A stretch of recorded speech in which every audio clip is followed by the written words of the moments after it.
Psych. There's sound. We were just screwing with you because we knew that you expected us to screw something up and we didn't, so we faked it.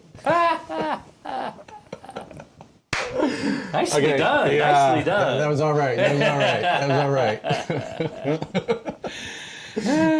So, happy Saturday. Boo!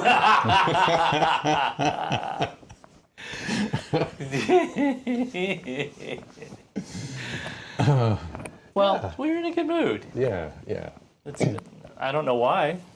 Let's see if we can break it. It's kind of funny because we actually, for those of you who have been around for a while and have seen some of our what's the word? Ignoble? Is that the word? Some of our more embarrassing moments, like we almost had one. We had to reset the internet because we're like, yeah, this is great. And then we looked at the screen like, oh crap, we're pixelated Mario Brothers again. And we thought that might happen. But the sound is good. Steve, take a bow. Because you did a lot to make that happen. Like you sat in front of the curtsy. Yeah. You did a lot. I know you did a lot. I know you sat in front of this thing for quite a while trying to figure things out. And here's the thing. It isn't that difficult to do unless you have 45 major priorities in your lap from morning till night, every waking hour.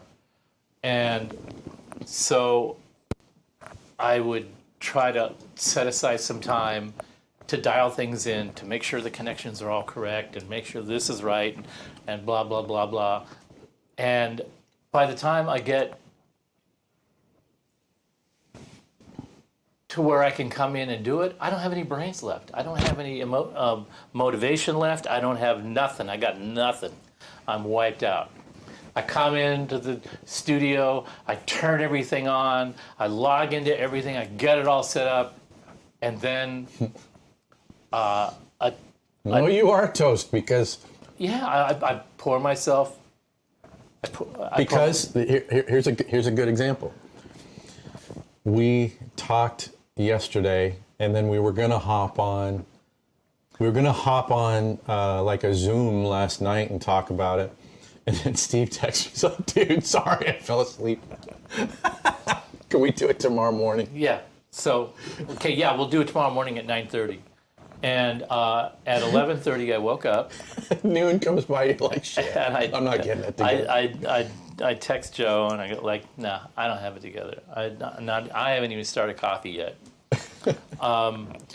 So all it is that I've got an interface and I've got a DAW, which I have it set up so that I can make sounds or we can talk. And I have presets set up. I have the Firefox interface, which has a remote controller box, so that I can set up snapshots of mixes and mute certain mics and turn on certain mics. And I have to have the presets all working properly. And then I have to properly set it up to feed it to the stream. The last show, I had the wrong output set so that it was the mics were working, but they were bypassing the DAW. Right. So we weren't getting some of the tweaks that I did in the DAW to make the mics sound better, which are the noise gate, a little bit of limiting. Well, that's how we wound up with the weird panning issue. Yeah, and the weird panning issue. We didn't know why that was going on. Hey, I have a question for you. Are you looking at the screen or are you looking at the camera? I'm looking at the screen and the camera and you. Okay, all right. And I'm trying. Steve moved the camera this week, and so it's a little weird, like where we would normally look. It's like, no, we were supposed to look at the camera now. So. Yeah, because the studio we're in actually has a crooked floor. Yeah. So I had to set everything up and set the camera up so that it looks square on the screen. This is the same thing I do in the design process. Once I get the big design issues out of the way, then the little things start bubbling their way to the top, the little issues. Yeah. And that's where I start getting really anal about the the floor is crooked and I really need the right tripod to set the camera at an angle so that it'll look square on the screen, and I'm going nuts trying to get that done. And then I finally got the mics all tested. Once I got all that done, I'm looking at the wireless body pack. It's blinking red, and like, oh, that's right, we've used it for 2 episodes now, which is 6 hours. Without charging it. And they just use regular batteries. I don't have rechargeable batteries in it. Oh. So I went, oh, how convenient. It actually tells you that the batteries are on the way out. But I pulled out my voltmeter and I checked the batteries under load, and sure enough, they're not going to last. I can calculate they're not going to last for another show. So I put new batteries in. So by the time Joe got here, I had everything all fucking dialed. And not only that, but then the internet took a... I have the power loads set up to dedicated channels, and I can switch to those on the fly and mute the speaking mics at the same time, so I can just switch to that and we can play and show you something, and then switch back, and I can just like do it all right here. So I'm starting to get it together. I'm starting to get familiar enough with the rig. Get it together, man. That I actually know what's working and why it's working or why it's not. So that happened this weekend. And hey, everybody, we haven't really said hi to anyone yet. Whoa, hi guys from the UK. I love that. Bima, what the hell is Smokehead High Voltage? 58 ABV is serious juice. And why would you need a steam whistle chaser after that? Dude, you're going to be on the floor in like a half an hour. Somebody's got to do it. Yeah, I suppose. I mean, it sounds like a good time to me. What's up, Jim? Hi, Amanda. And Jim loves these live streams. I love that. I love them too. Good to know we can go 6 hours. Should we try and do a 6-hour episode at some point? Sure, why not? Well, if we get wound up enough, we could do one. I'm actually...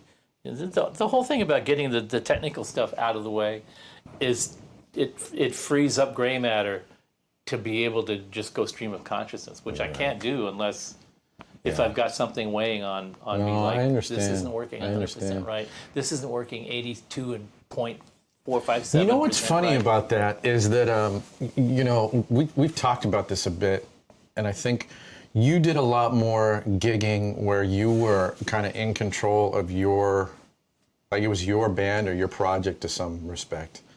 And so much of the work that I have done is just showing up and you're working for other people. And so, like, it's funny to think of it as a skill set, but I kind of learned to have to roll with anything, and like to have to block that out where you're like, nope, this is my gig. Like, it stops and I'm going to work this out so that, it's the way I want it to go. I'm writing the songs, I'm singing the songs, I'm arranging the songs, I'm booking the gigs, and my rig, I'm figuring out what guitar I want to use, and the amps, and I'm making sure that they're working, and get to the gig and do the sound check and make sure everybody else's amps and drums are set up properly. And so all of that, anybody that's whose band it is or who's fronting the band has all this extra layer of... No, it's true. Distraction. But really. Then the thing is, like, if you're an employee of people, it's a whole different thing where it's like, my amp just blew up, but I still have to play. Like, I can't stop shit, Like, every time I think of that, I think of blowing up my amp on stage in Salt Lake City, and like, the songs are going by, the band is still playing, and I'm trying to change fuses. Okay, let's try it now.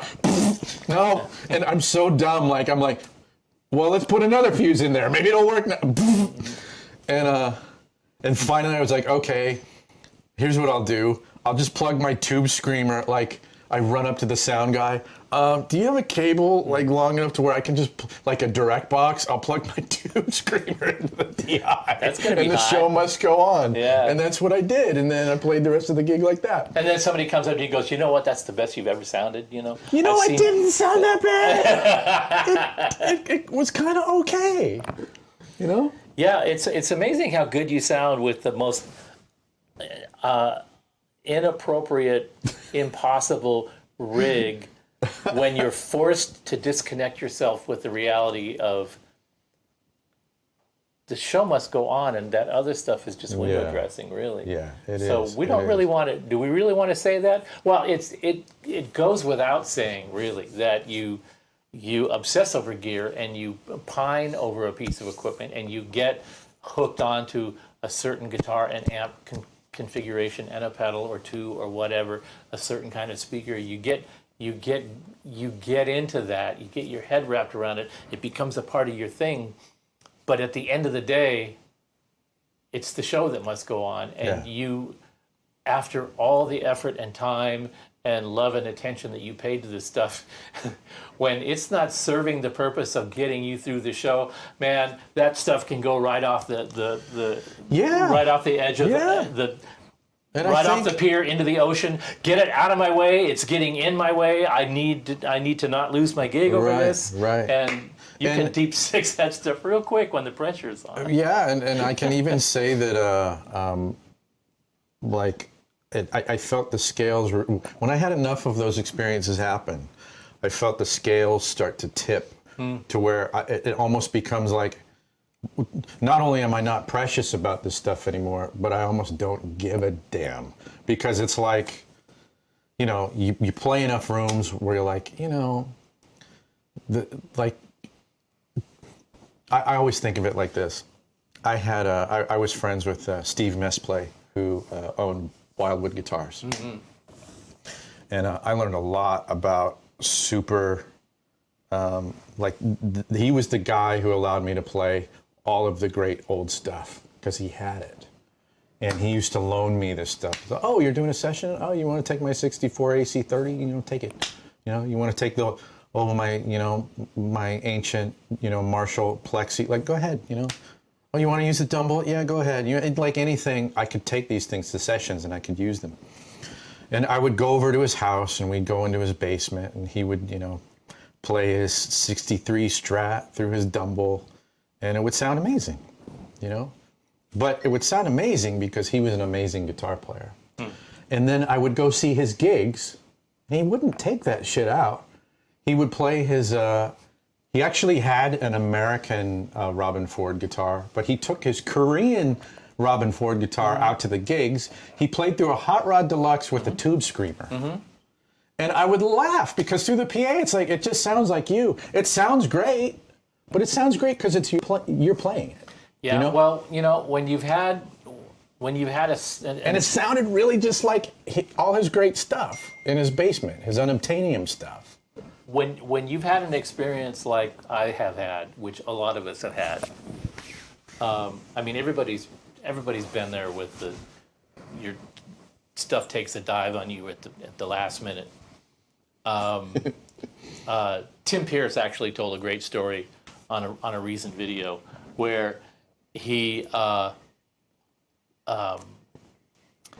an acoustic session to do, and he didn't have an acoustic guitar. So he borrowed one from somebody, and he went to the sound check, and everything was fine, and blah blah blah blah blah. And then he put the guitar down, and he walked off. And then when it came time it was a show, it was a TV show. When it came time to play, he had no output on the guitar. It was an active guitar, and he had left it plugged. He had left it turned off, and the battery died. And it's one of those weird ass batteries. He was on the hot seat. Anyway, we've all had these things. Yeah. We've also had, I don't know how many of you have, but a lot of people have had this experience of where you take your main guitar to the gig, and then as you're getting ready to drive out of the parking lot after the gig, you do the little sort of mental inventory and there seems to be something missing here. And it turns out that the gear guy in the band that I was playing with let somebody that he sort of kind of knew or looked familiar or said hi nice to him or something, let that guy help him bring our stuff out. And that guy took a 68 '54 reissue Les Paul out the back door and into his car and off down the road he drove, and I never saw the guitar again. Wow. Wow. And like, where's my guitar? And he goes, oh, I gave it to the guy to put in your, what guy? Well, you know, the guy that was helping us. What guy? There were nobody helping us. Talking about people that are like working for you that aren't working for you. I remember. This is why you would take stuff that you don't really worry about to gigs. Yeah. Here's a story along those lines. I was playing this outdoor gig once at this reservoir, and I was using the guitar that I was using was a '64 Strat, there, like, the gig was fine, and then like this windstorm came up, and we're under this massive tent, and it starts blowing this tent around, and it's like, this isn't good. And then the tent starts to shake, and then one of the poles holding the damn thing up, like, comes down and takes out the keyboard player's entire rig, like, just boom, like carnage. And then I'm holding one of these tent poles, and I'm like, I have a '64 Strat, this pole might snap, and then this asshole, he's this drunk dude, he wants to help, but I see him, he goes, I'll help! And he's running up towards the back of my amp and trips and dumps his beer into my amplifier. And actually, the amp was fine, but and the guitar didn't wind up getting harmed, but that was another moment like, okay, I need to rethink this. Why am I, like, it was a corporate gig that paid really well, but, like, it didn't replace the '64 Strat well. Yeah. And I'm like, why do I have this crap out at a gig like this? Like, let's rethink this stuff, you know? So we have a lot of stuff that we're going to cover tonight. We got a couple of things that we want to do. So we thought we'd start out by sort of picking up where we left off from the last show, and what was happening right about the time of the last show was the big Chicken Little freak out about tubes was dying down a little bit. Yeah. But not that much. But since then, some more stuff has come to light. In between the time that Mike Matthews put out his freak out notice, I call it, where he went on record, I can't deliver any more tubes out of Russia. They've been banned. We can't ship any tubes out of Russia. They've been banned. So it's all done. Of your orders done for the year. We're done for the rest of the year. Yeah. Which turned out to be incorrect. They didn't properly understand what the rules were and how they were going to be applied, and it turned out that it didn't affect the tubes manufactured in Russia and shipped out of Russia. Oh, wow. So a week later, he had to walk back his big freakout statement and sort of replace it with something that looked like, well, no, we can actually ship them, but under these certain restrictions. And between then and now, what I have learned is that it isn't really that they can't ship them out of the country. It's just they can't put them on a boat because nobody is, none of the shipping companies are going to pick up freight out of Russia. Yeah. Okay. So they've been dealing with this same company that's in this same port city for decades and decades. Mm-hmm. So they have their place. They have their berth, their dedicated berth that they pay a monthly fee or a yearly fee or something for this place where they always load and unload, their cargo to ship to the U.S. And that whole priority system evaporates, right? And then you can't even put them on a boat. It was supposed to go on a boat and be here last week, but they couldn't put them on a boat. So now the only way to get them out is that they have to fly them. Well, there's airspace considerations. So they have to be flown out locally by a local flyer that they're putting containers on air freight. So you can imagine the expense. Yeah. and then taken to another place where they're transferred to another plane that's going to bring them here. And so there actually is supply coming from Russia now that is the people that work at the factory are still working. They're still cranking out tubes. The factory isn't shut down. It isn't going away. And so that resource is not going away. It's only getting more expensive because the freight is more expensive. And they said the prices are going to be 35% more, including freight, because of the new duty that was applied. And of course, I called them up and I said,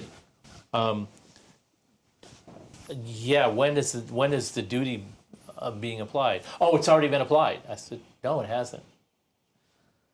So this is why they love me, because I always do my research before I call and get out my ball hammer, you know. But I said, I've researched the tariff thing, and yes, there is a tariff being considered, and Canada has already applied it, but the United States has not yet. It's been voted on by Congress, but it hasn't gone to the president's wait a desk minute. yet. Does that mean that you knew that there wasn't?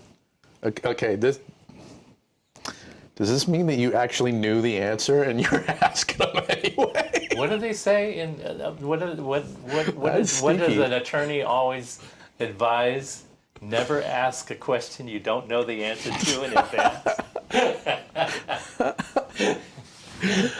Because that's how the game is played, folks. I'm sorry, you know. I hate to pull back the curtain on the ugliness of it, but it's messy.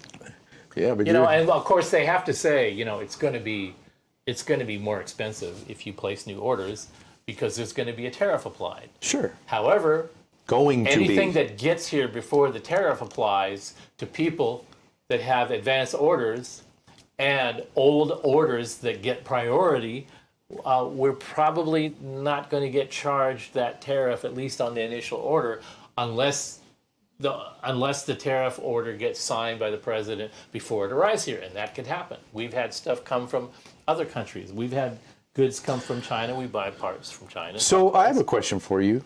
I don't know. But answer. When we had a shipment coming from China, that the day before the ship docked, the Trump tariff, 25% Trump tariff, took place. And so by the time the boat hit the dock, they assessed the shipment at 25%.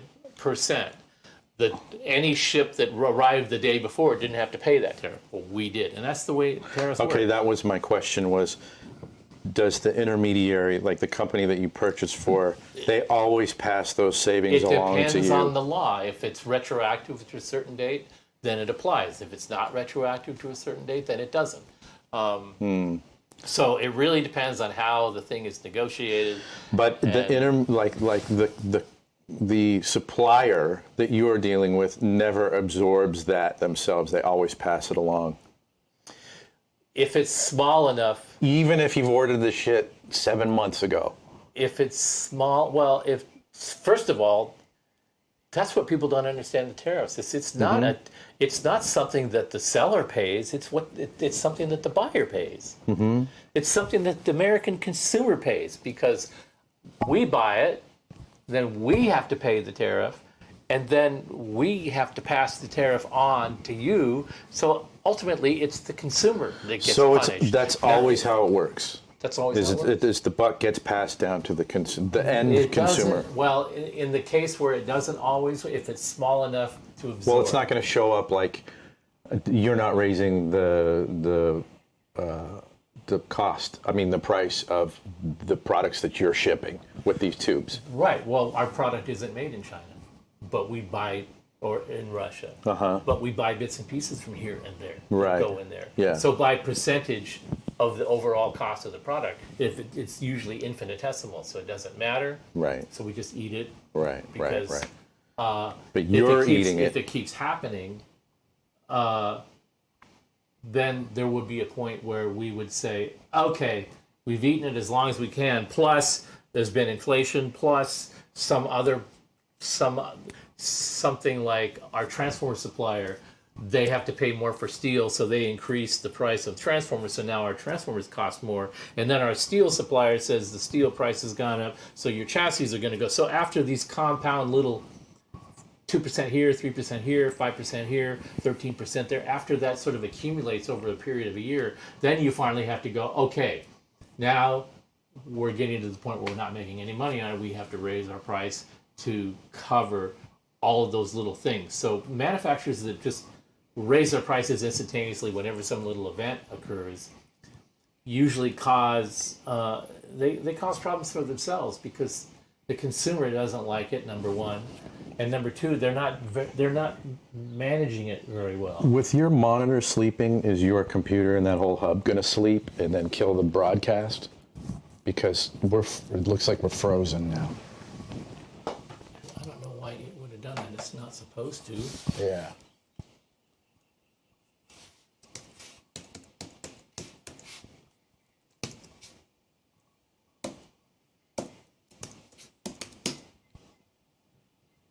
Okay, we're back. What part of I didn't set you to do that? Don't you understand? Yeah, so Steve's computer, which is the hub of everything's running through it. I just noticed the monitors were going to sleep, and I thought, oh, is your whole rig going to go to sleep, and then the broadcast is going to end? And that's what it looked like was happening. Let's see, what do we got going on over here? Well, anyway, so the bottom line is the tube end of the world thing is turning out to be not the end of the world scenario that was made out to be, and there are going to be more developments. Like Shuguang is going to come back online next year, which sounds like a long time, but we're in May. It's not going to be that long. Dude, how? And also we have got purchase orders for a variety of things, tubes, chassis, transformers, and stuff, going back 18 months. Yeah. So, and in some cases, 2 years. So we do a lot of advanced planning to try to insulate ourselves from some of these market fluctuations. And any smart manufacturer does that. So did you just say you're smart? Did you just imply that you were smart? I said smart manufacturer. I didn't say smart engineer because as you know, we have. I don't hang out with smart people. We have a very, very, very capable person running the day-to-day operations. Okay. Now I'm on board. I'm on board. She with an S, that's a she, is the smart one. She's the one that is watching. She's the one that's playing whack-a-mole with the world out there. And I'm the one that, when it comes down to making a risky assessment or a risky transaction, I'm the one that pulls the trigger on that. I'm the one that's going to say, if we send a payment to this supplier that's in this sort of dire condition, there's a possibility that we're gonna send a pretty significant chunk of money right down the toilet, and that's my call. That's where I will come in and go, we've dealt with these people. They've dealt squarely with us for the past 5 years. They've delivered. They've done everything that they said they're going to do, and their communication is good. I'm going to say that we're not going to lose. We're not going to flush this money down the toilet. In the back of my mind, I'm going, I hope to God I'm right. But those are the kind of risks that you take once in a while. So, so far, I have been vindicated, but that just goes with the territory, guys. That pretty much brings us up to date, I think. And, well, then let's introduce a new portion of our bi-weekly broadcast. We have a new feature, a new flaw or I don't know what we want This to is call something it. that we've been kicking around for a while, so and I hope you enjoy it. Yeah. It's a new way of talking about. It's correction and elaboration upon. I'm just going to play the thing. Let it rip.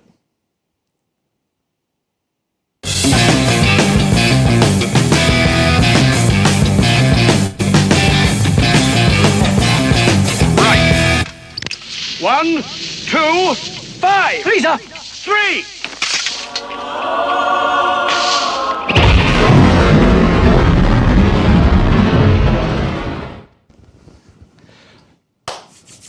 All right, welcome to the half hour of half power.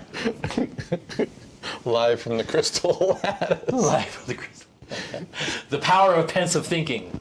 Yeah, I like that one. Yeah, that's going to be my new philosophy, the power of pensive thinking. Yeah, So what are we talking about in the half hour of half power this week? What did you want to clarify from last episode? What I want to do is I go on these big rants and I ramble and I rattle off facts and figures and things like that, and sometimes I go back and I look at the shows and I go, that actually wasn't that accurate, I said a word that wasn't really correct or this or that, and I always wanted to go back and sort of correct these things, even though nobody's called me on it yet, but every once in a while I'll say something. There was one particular episode where I was holding a 6L6 and going, this amp has 4 EL34s in it, and I'm holding a 6L6 in my hand. That stream of consciousness thing, that's just sort of like a byproduct of running at the mouth with a lot of information that covers a wide amount of territory. And this is live. And it's live, yeah. First take. We were talking about how power tubes age and how long they're going to last and why they last and why. And the getter being less. Well, why the new old stock Leakage. trope doesn't really hold water especially these days. Too much time has gone by between the time the new old stock tubes were new and what condition they're in now. All right. So when you say new old stock, there's this. There's a intrinsic understanding that because this tube sat in a box in a warehouse for 50 years, that time stopped for that tube. And the narrative of the last show was me trying to illustrate how that doesn't hold water, how that doesn't hold up. And I was talking about, for example, how the getter operates. And I think I said that, explained a little bit about how the getter works and what its function is, which is to absorb gases inside the tube that are left over after the manufacturing process, after the bottle is vacuumed out. There's still little trace elements left inside the bottle that are absorbed by the getter. And I said that the getter was a combination of metals and a combination of elements, one of which was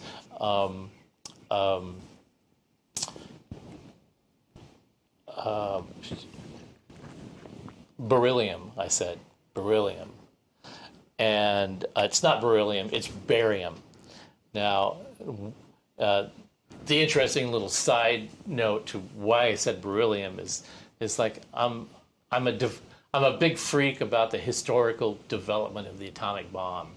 And I've read lots and lots of books about how it all came about, the people who were responsible for the design and development and the creation of the atomic bomb and the trigger and how all the elements work, and the political ramifications that were swirling around all that until its ultimate use, tragic use, I'd say. But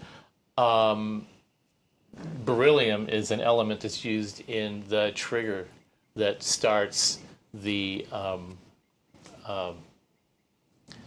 that starts the chain of events that result in a chain reaction. But if I start using beryllium in my rig, will I get better tones? You might, if you could get them if you could get the inside of the power tube up to the pressure of the atmosphere of the sun. Let's try it. Let's do Yeah, it. Let's do yeah. it. Let's do it. So barium, and barium is one of the elements that's in that silver coating inside the tube that is created after the tube is produced and vacuumed out.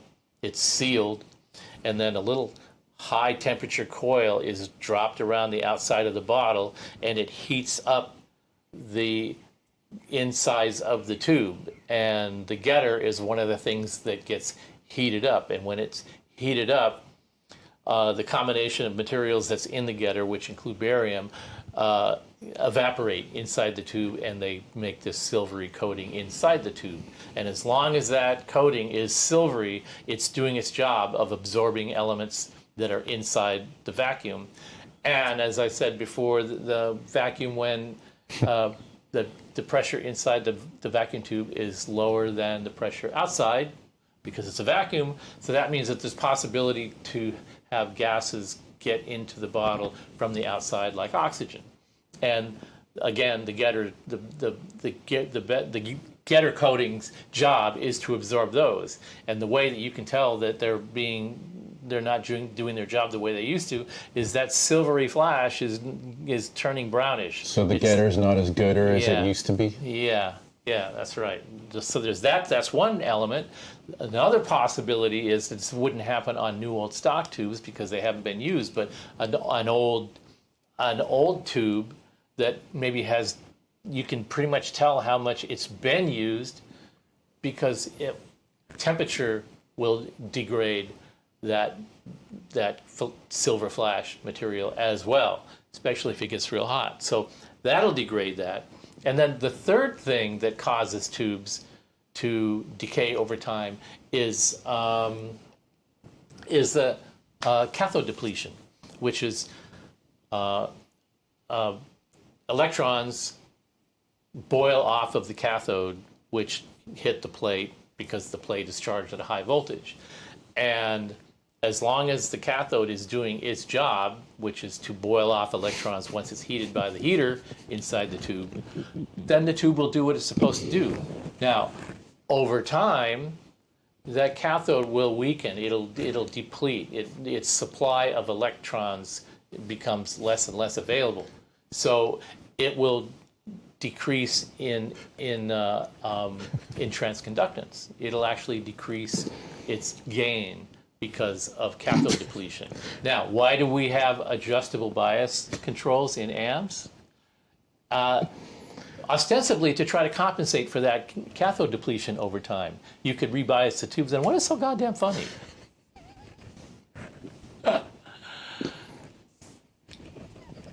How much barium is used in the touring circuit?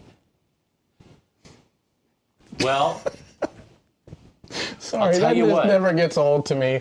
And I'll tell you what. Kelly knows it, and I think he drops it in every episode, and it makes my day. You know what? That's actually a great question. And what I'd like to do is I would like to have a field trip. Let's have a field trip. All right. Where we go to the Shall we go, kids? Where we go to the Experience Museum and we all wear lab coats and get permission to go take apart the touring amp and measure the barium. I bet you there's a way to measure it. Paul Reed Smith might challenge that in court. He might not. Paul Reed Smith might challenge us in court and not allow us to do that. Because he probably paid good money. It sure would. Yeah. It sure would. So anyway, these things are all connected together. Mm-hmm. The integrity of the getter, the condition of the cathode, the amount of cathode depletion that has occurred over time, and you can compensate for that with an adjustable bias control up to a certain point, but after that, it becomes less effective.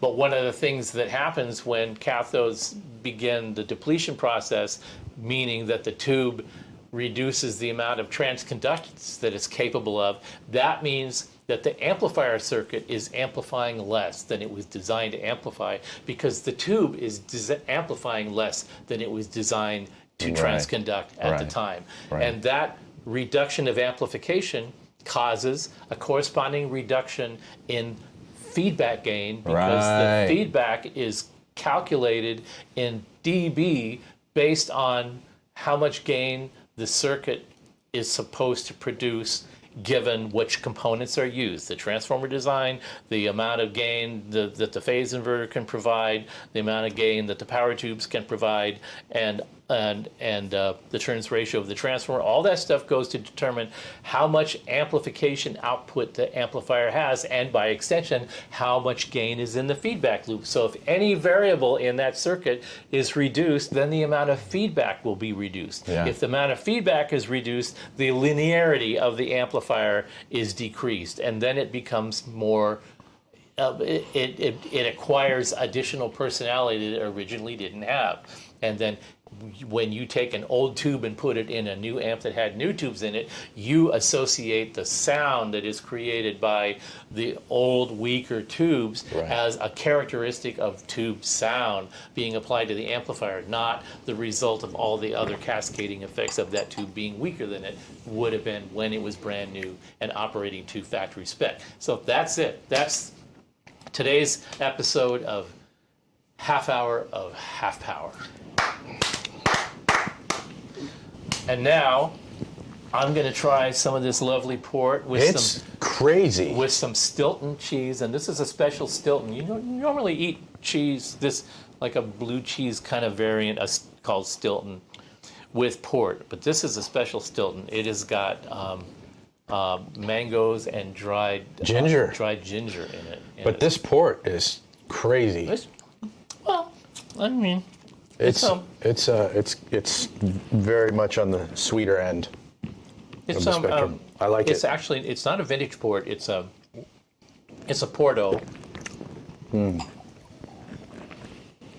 But which is mostly not the purest port. It's the I just want to have a glass of port to drink at home after dinner or something like that, and it's really great for that. Yeah, I'm enjoying it. How do you enhance pleasing harmonics? Is there an amp or preamp that is known for this type of enhancement? Would this lessen shrillness? That is such a subjective group of things to all line up. You'd have to be... I get that people ask questions like these sort of conceptual questions, but the reality is they're very subjective and they depend entirely on what your frame of reference is. So, I would say, what the hell are you talking about, man? That's the malcontent answer. I'm saying it with love.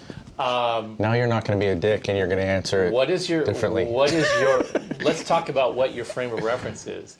Give me that, and you give me a little bit more about what... Yeah, what would be an example of a tone that kind of embodies that pleasing harmonics sort of thing? And for you in particular. Yeah, definitely. Not somebody else's definition of what pleasing harmonics is. It's because... Extra points if you use your own vocabulary and not to the gear page lingo. Yeah, because it's all up to you, isn't it? I mean, what floats your boat is... Well, you know what's a fun thing with you and why this would be cool if Will actually chimes in with what he's thinking here is like you're really good at if a guitar player comes in and plays, you start adjusting the amp and listening to how they play, like trying to grok their particular thing and then setting up the amplifier for what you think they're trying to get out of it. You know what I mean? So you're not just going, here's my amplifier that does this thing, and you got to want this thing because it does, the one thing that I wanted it to do, right? So I think that would be really helpful for Will if he can chime in with that kind of information, because I think you're sensitive to that, Steve. Well, I mean, I mean that as a compliment. If I'm working with an artist, I need to understand who I'm talking to. And the way to understand who I'm talking to or who I'm interacting with is to see how they're reacting to the stuff that I'm showing them. First, they say, I heard somebody using your amp. It sounded great. I want to come and check it out and see if it's right for me. What are you using? They tell me what they're using. I go, okay. Based on what you said, I'm figuring out what it is that we have. I'm trying to preload a little bit. I'm trying to guess what is it that he is looking to us to maybe get him to that next step. Hey, John, what's up, man? And good to see you, man. John Z, I'm so glad you're here.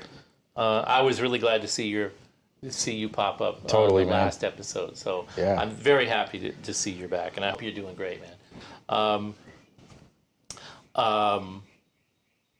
Will's chiming in. So what I would do is I'll get this person to play, and I'll tweak knobs, not to try to impress them, but just try to find out where their envelope is, what they don't like. I'll turn a knob until they kind of go, yeah, back that off. Okay, then I've got a parameter, and then I turn another knob, and they go, yeah, the volume is too high or too low. Okay, now I got another parameter. It's like I'm building an awareness, an understanding of what this person's sonic values are, and from that, I can say. There's this really great old Skunk Baxter story he told in a Guitar Player magazine interview once, where he was hired to do a session, and he went in there and he listened to the track, and the producer said, what would you do to this track? And he said, I wouldn't do anything to it. I think it's great just the way it is. And he got paid his scale for going in there and doing the session, because he did. He went there, he spent his time. He didn't actually add or play anything on it, but what he did do was he interacted with the producer, and to the producer's benefit, got some working information out of him, and went like, okay. It wasn't a flippant kind of thing. Right. That's interesting. I remember, I don't know if I've told this story before on this show, but I remember asking a producer that I used to work with a lot.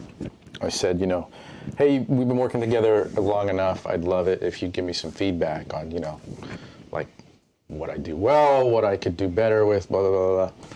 And it was really interesting. This was like way earlier in my career. And he said, the playing is top notch, the tone's top notch. Like, I love everything you do. But the thing that you could do that would be valuable is like really own the fact that you're the guitar player on the session. And he said that sometimes you're a little bit tentative and you come in and you're kind of like looking for direction from the client a little bit more than you should. Because he said, you're being hired as the expert, like you're the guitar player.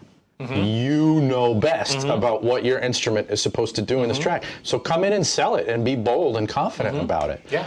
And that's really like what Jeff did.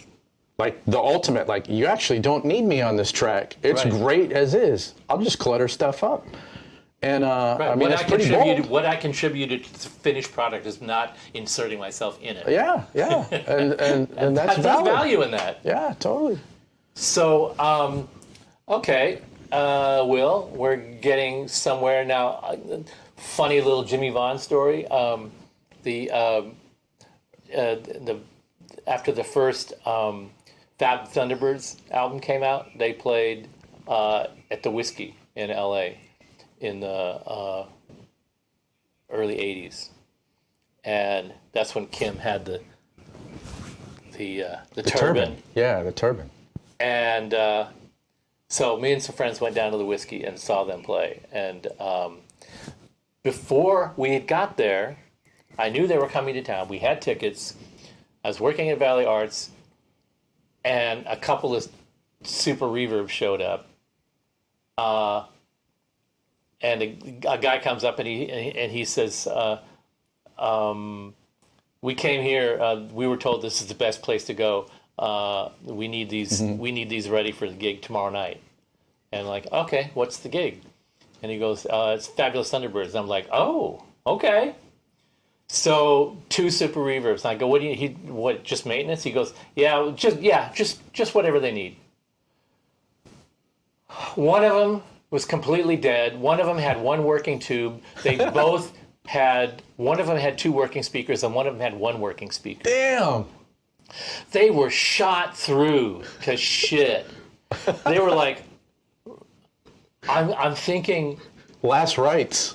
I'm thinking, what? Yeah, because they're such a new band, they weren't making any money yet, so they had to like try to get through the first quarter of a leg of a tour so they could generate enough money to go get their shit worked on, or wherever they came from, there was nobody any good. We'll just keep using this stuff until hopefully it doesn't blow up before we get to LA. We hear there's some good text there. I was just like going, what is this about? No kidding. Or is it just, hey, we just run it until they start acting funny until we can't take it anymore, and then we get them fixed. And I'm like, I'm thinking, is he the kind of guy that is he gonna like? He's gonna go, oh, it's working well now. I hate it. Yeah. Yeah. Well, I'm a little intimidated, and I'm thinking, is he gonna be upset if all the speakers are new? Yeah. Am I going to ruin it for him? Yeah. And so I called the manager. I said, these things are really beat to shit. By the time you get it back, they're going to be so loud and clean. And he goes, don't worry about it. Just do whatever you think needs done. Ooh. So I went through them, and I found 2 complete sets of 10-inch matching 10-inch speakers to put in there.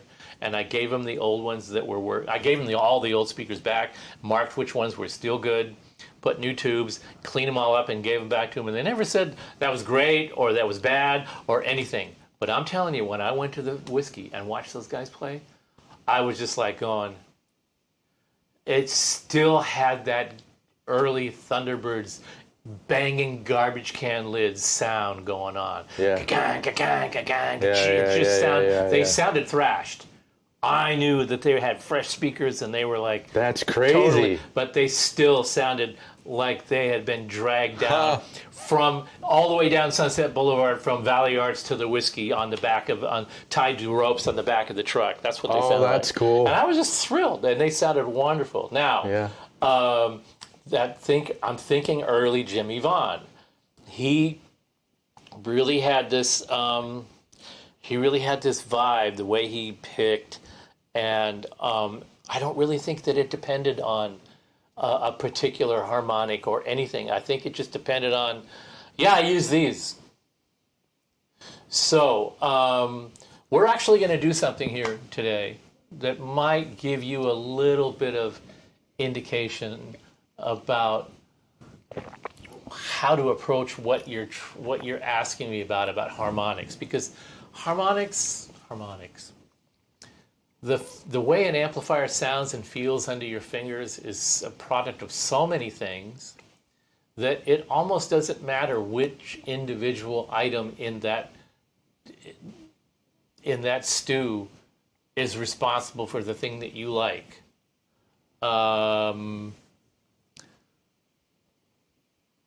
It just, if they all come together at the right place and time for you, that's what makes it feel right for you. It's just like you go to a restaurant, they serve you this dish, and you think, that's great. That's the best, that's the best French onion soup I've ever had. You go to that restaurant 3 or 4 times, and you order that same one because it was so awesome the last time you had it. And then you find out, there's days when it's really great, and there's days when it really sucks. It's terrible. I went to my favorite fish and chips place a few days ago, but do you wonder if it's you or it was actually the dish? No. It was the dish. I ordered the fish and chips, and it was overcooked, and it was raw. It was bad, and the fries were overcooked and oily, and it was just like, dude, are you having a bad day? Hey, people cook food. People make amplifiers. People play guitar. People make coffee. People have bad days and good days. Definitely. So, so much of that is it's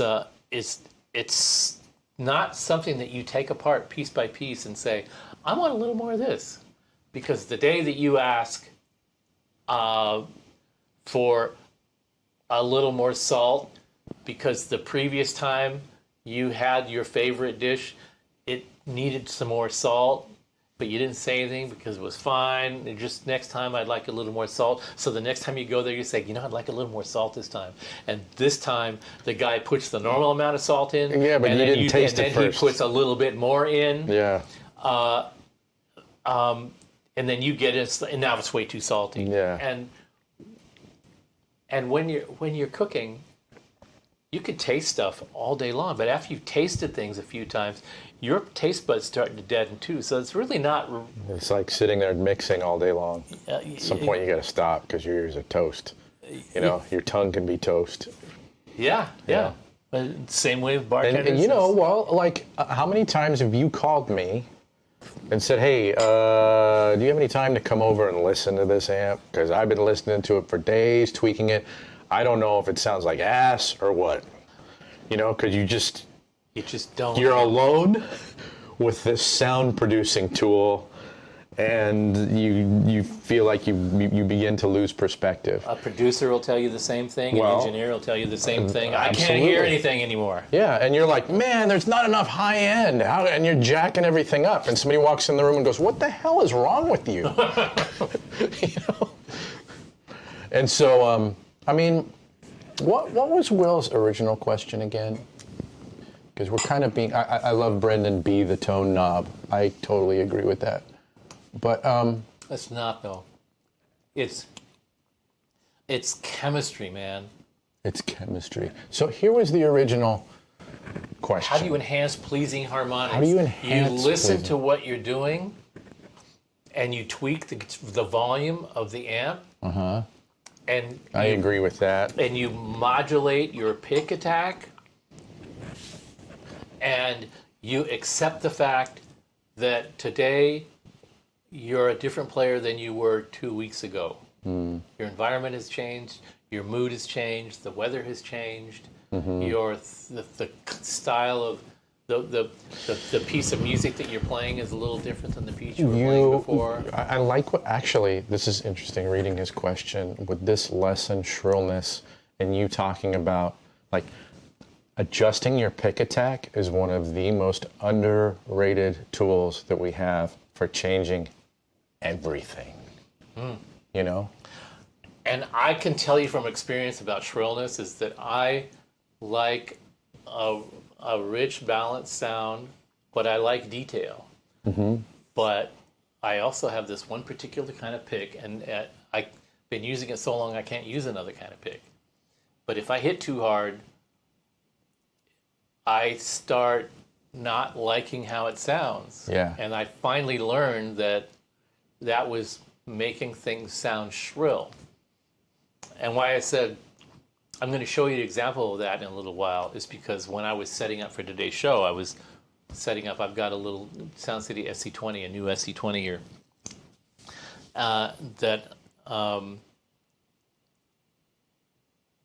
that can sound shrill under certain circumstances, but it can also sound round and rich and full under other circumstances. And I also had a customer saying that when I use my super reverb with the power station, now it sounds all buzzy and harsh, where it sounds really clean and open when I'm not attenuating it. What always happens, and this is always the answer, but people don't really realize how much just the sound of the amp in a room contributes to your sense of how it's actually performing.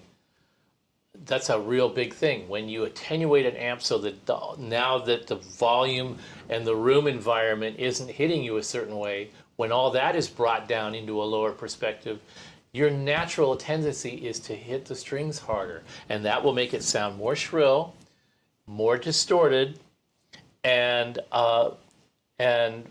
more compressed. And some of those things are good and some of those things aren't good.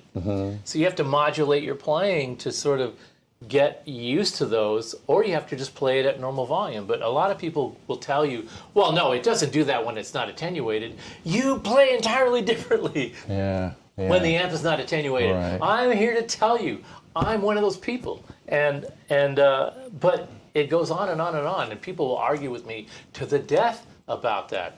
But today, I can demonstrate it.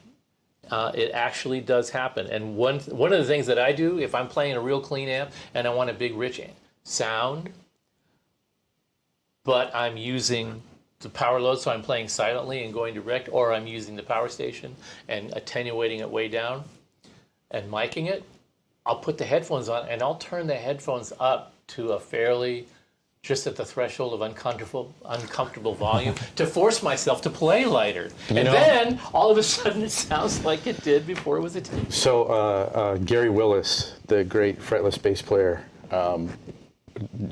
he's got this freakish technique. When you watch him play, you're like, I don't understand. Like, to me, when I watch it, my nervous system doesn't even, like, it doesn't make sense. He's so economical with his movements. And, like, he barely moves, and he's phenomenal. But he said that the way that he got that together was, like, he used to play with big movements and get tired through here. And then what he started doing was, he's like, I had my big bass rig. And he's like, I would turn it on, I would practice through it, but I would turn it way the hell up. And like to the point where like if I played at normal velocity, like my roommates would kill me. Mm-hmm. So I was forced to barely touch the strings. Mm-hmm. And he completely re-engineered his technique around that thing of playing through an amplifier turned up way too damn loud. So he was using that same kind of thing. Like, and when you watch him, you're like, how do you get away with that? Yeah, and I'm a habitual string banger, so yeah, me too. That is the thing that I do too. I've worked really hard to ham-fisted lighten up my attack, so I can get more dynamic range and more richness out of the playing experience. It's really a tough habit to break, and that's like playing by myself and practicing and all that stuff, testing stuff all the time. And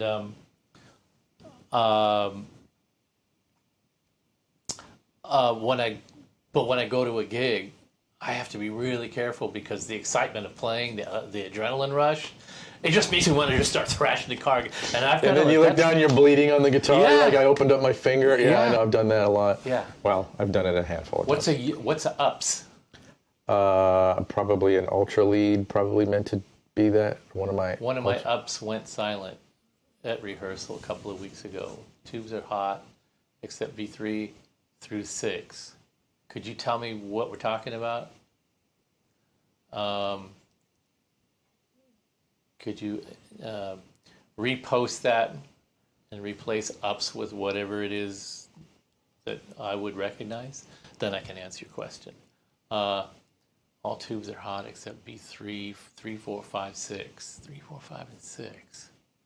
Okay. I'm going to need some help with that. Kelly's saying he meant an ultra lead. Well, an ultra lead,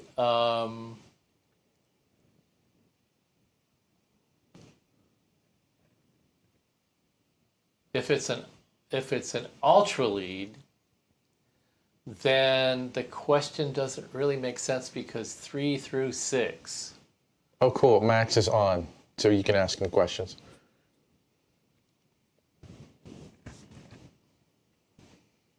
What'd you say? Max is here, so you can ask him questions, and he can, Okay. if you're nonplussed. Well, so if you're talking about an ultra lead, there are 4 tubes that operate on DC voltage, and then 2 that operate on AC voltage. And I'm talking about the filaments that cause the tube to get hot.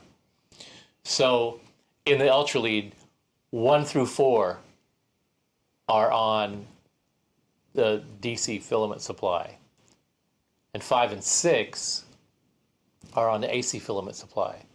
So if you're counting improperly, and you mean... He says preamp tubes not glowing. Is that helpful? And what I'm trying to grind down to is which preamp tubes. If they're the ones closest to the front panel of the amp, the 4 closest to the front panel of the amp, then we're getting somewhere. The ultra lead, like I said, on the four preamp tubes that are on the preamp board run off a DC filament, and they have a fuse for that supply. And if that fuse blows, 4 12AX7s will stop glowing. So you said 3, 4, 5, and 6. I'm saying it's probably 1, 2, 3, and 4. So let's verify that. Oh, okay. And then you're probably talking about a blown fuse in the DC supply. If those tubes went silent, it's possible that the channel switching went dead as well. So let me know about that. He says it's the DC. Yeah. Well, in that case, then the channel switching should stop working also. So let's find out about that. Okay. In which case, it's probably just that fuse. Usually what will cause that fuse to blow is using a Russian tube in the cathode follower stage of the amp, which can short and cause that fuse to blow, because Russian tubes are notoriously bad at shorting out when being used as cathode followers. So if you really want to drill down onto that, send that one to support@fryet.com, and then we can interact with you directly and get you to a quick solution. All right. And what artists that use your amps do you think show a great representation that blow your mind? Well, people that blow my mind. I'll tell you why Page Hamilton blows my mind is because he has this thing where he'll start playing when he's warming up. He sounds really sort of small and compact. It doesn't sound like the big explosive helmet sound. It sounds very sort of small and delicate and kind of like without dynamics. But then after about 15 or 20 minutes or half an hour of playing, his sound personality grows and grows to the point where it's mind-bogglingly huge, and he didn't change anything on the amp. And he didn't change anything on the guitar. He's just playing a riff over and over again. He just had to transform into a Superman suit. Yeah. That's an impressive thing. David Torn, who's an absolute magician. He's mind-blowing in so many ways, just because you hear when he has an instrument in his hands that allows him to stretch out and do what he does.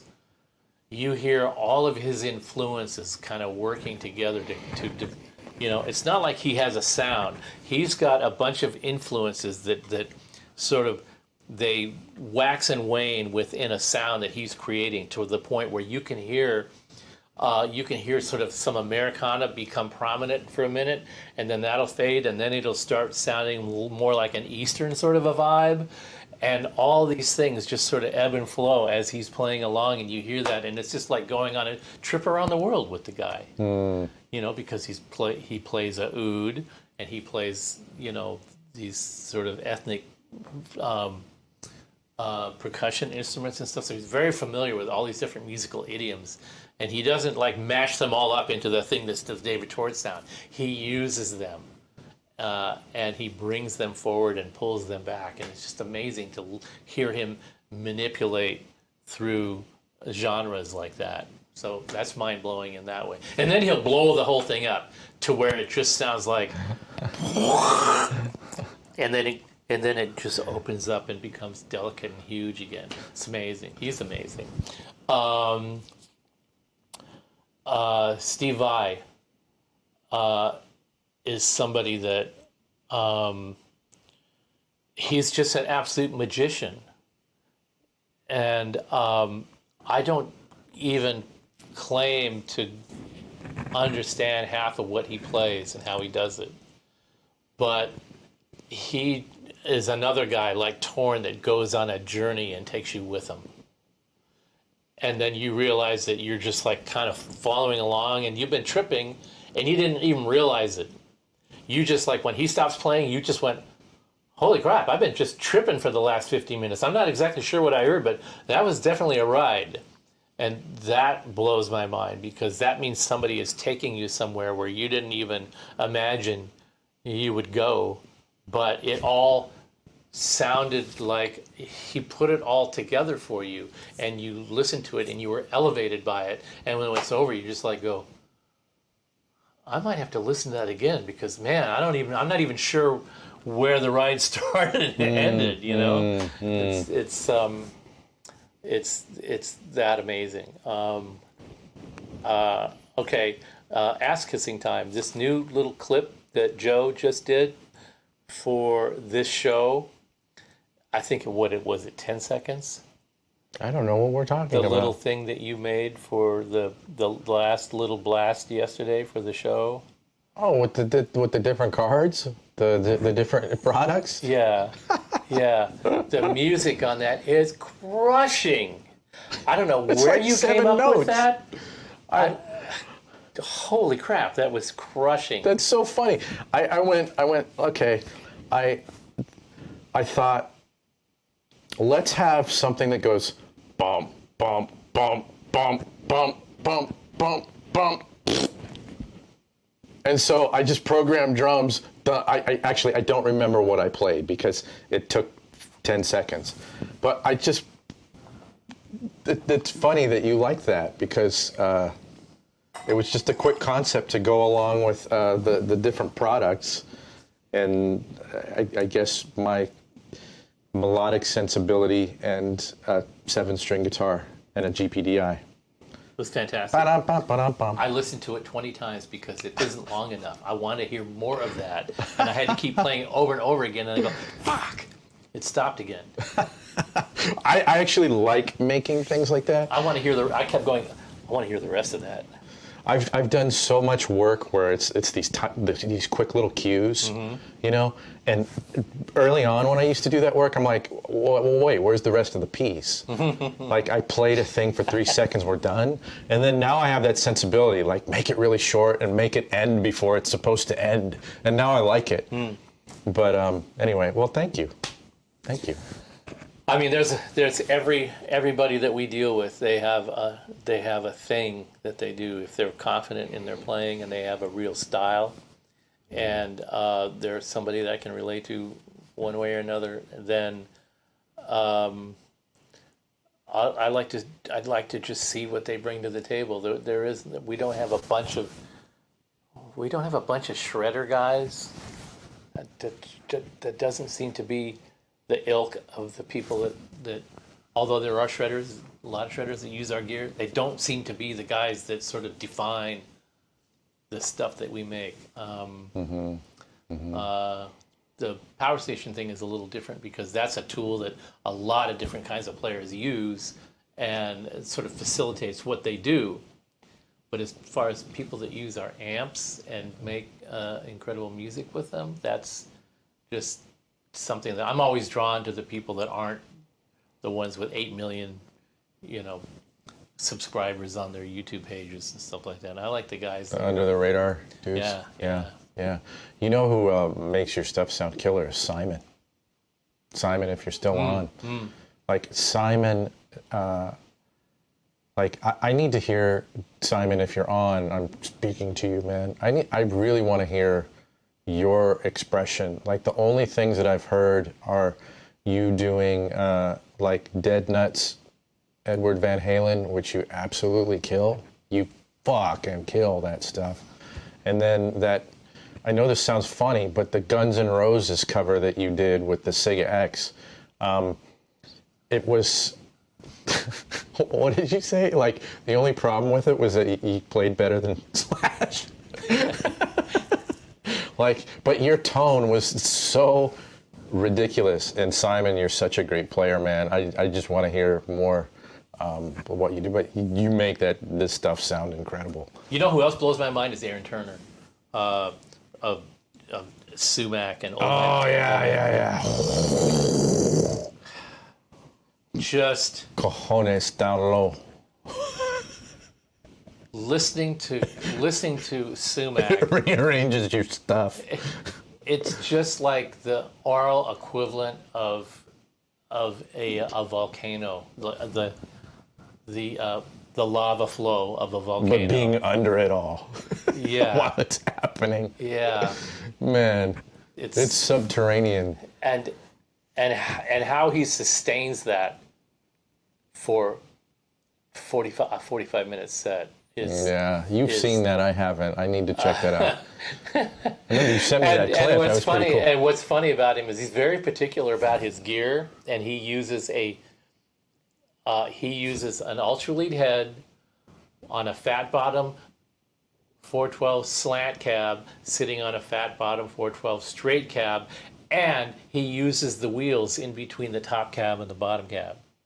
Very pointedly. He's the only guy that does that. And he doesn't just do it for looks. He does it because he's absolutely convinced that it does a thing to the sound that it doesn't do if you don't have the wheels on it. So every time, and this has been going on for a decade now, every time I've seen any musical project that he's doing that's one of his things, like it was ISIS, it was Old Man Gloom, it's Sumac, and whatever else. Whenever he's got his rig, it's the ultra lead double stack with the wheels, the wheels on the bottom cab and the wheels on the top cab. I just love that. And that's non-negotiable for him. Yeah, it's cool. Hey, Mark, Tone Talk Mark in the house. Cool. Hey, Mark, how you doing? Great to have you here. I totally, I know what you mean by this sentiment. It's a kind of expanding the idea of what shredding means. I think I actually remember Joe Satriani talking about having that same kind of definition for what shredding is to him. But I think, kind of the standard usage is in guitar world is people who play in such a way that showcases that they've practiced a lot. A lot, a very linear sounding stuff. It's cool. I like it. I can't do it, but so the overall theme this time that we sort of evolved into was that the phrase "a reason to exist" it's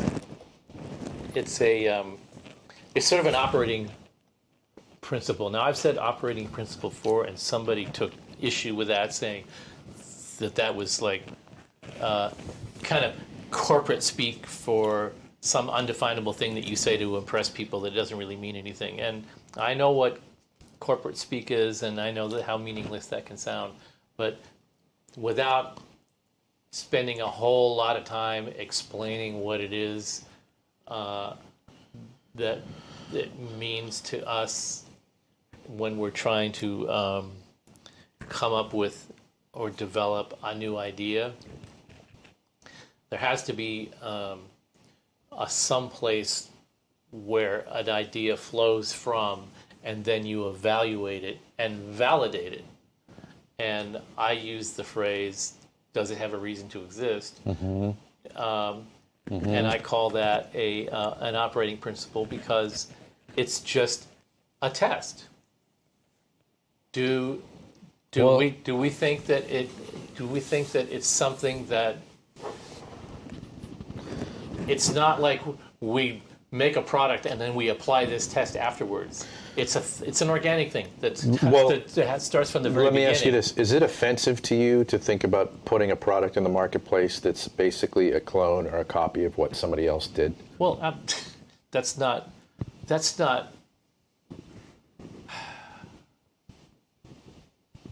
Why does anybody do that? Okay, so it is. Well, because it begs the question, why does a company do that? And it's all financially motivated, right? There is always a reason to do that. Yeah. And it's not always financially motivated in the sense that, well, maybe it is. Okay, let's talk about that for a sec. All right. No, I think you're actually right, though. Well, if you don't have any good ideas and you want to be in the music instrument, in MI, if you want to be in this business or any business, but we're talking about musical gear, so MI. If you want to participate in this industry, but you don't have any ideas, but maybe you have the time and the money to get involved in it, then Let's make some pedals. Then let's make some pedals. And I've known people that are consultants to other companies that will say stuff like, hey, we'll just go take apart a Blackstar and reverse engineer it and then change a couple of things and give it a different cosmetic, and then you'll have a new model. And there's people that don't have any imagination do stuff like that. So that's financially motivated because it gives you a product to sell. And then there's also the I am such a fan kind of mindset. Like, I just want to make a better version of this thing that I can't get enough of. That would be a way of kind of doing copycat stuff where it's not necessarily financially motivated. Well, it's financially motivated because what you do is you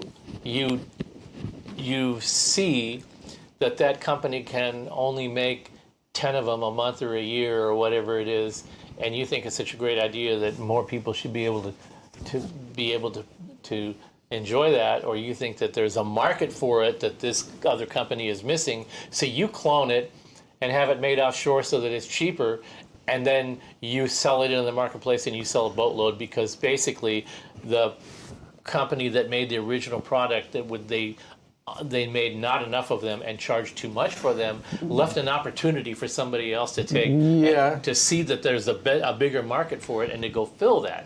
That is a way to kind of do a version of that's financially motivated. But there are guys out there, I'm thinking of small builders who aren't, they're not making much over their overhead, but they're such a fan of this particular circuit, they want to make stuff that's inspired by that. And so that's what they do, and they never really kind of leave that little milieu. And I mean, that's fine. I just know that is not your. Well, it also, to me, it kind of begats another begat. And what I mean by that is, a few years ago, it was all about the tube screamer. There was 80 bazillion tube screamers. Isn't it always about the tube screamer? But now, it's all about the fuzz phase. There's 80 bazillion variations on the fuzz phase. And is it? I don't know. I don't know how many. It's like every time I turn around, somebody's got a new version of a fuzz. You know who has them all is Torn. Well, he can have them because he's like the one guy that can actually take a fuzz face and go somewhere with it where nobody else has gone before. So there's value in that. No man, let's play Bandit Gypsies again. But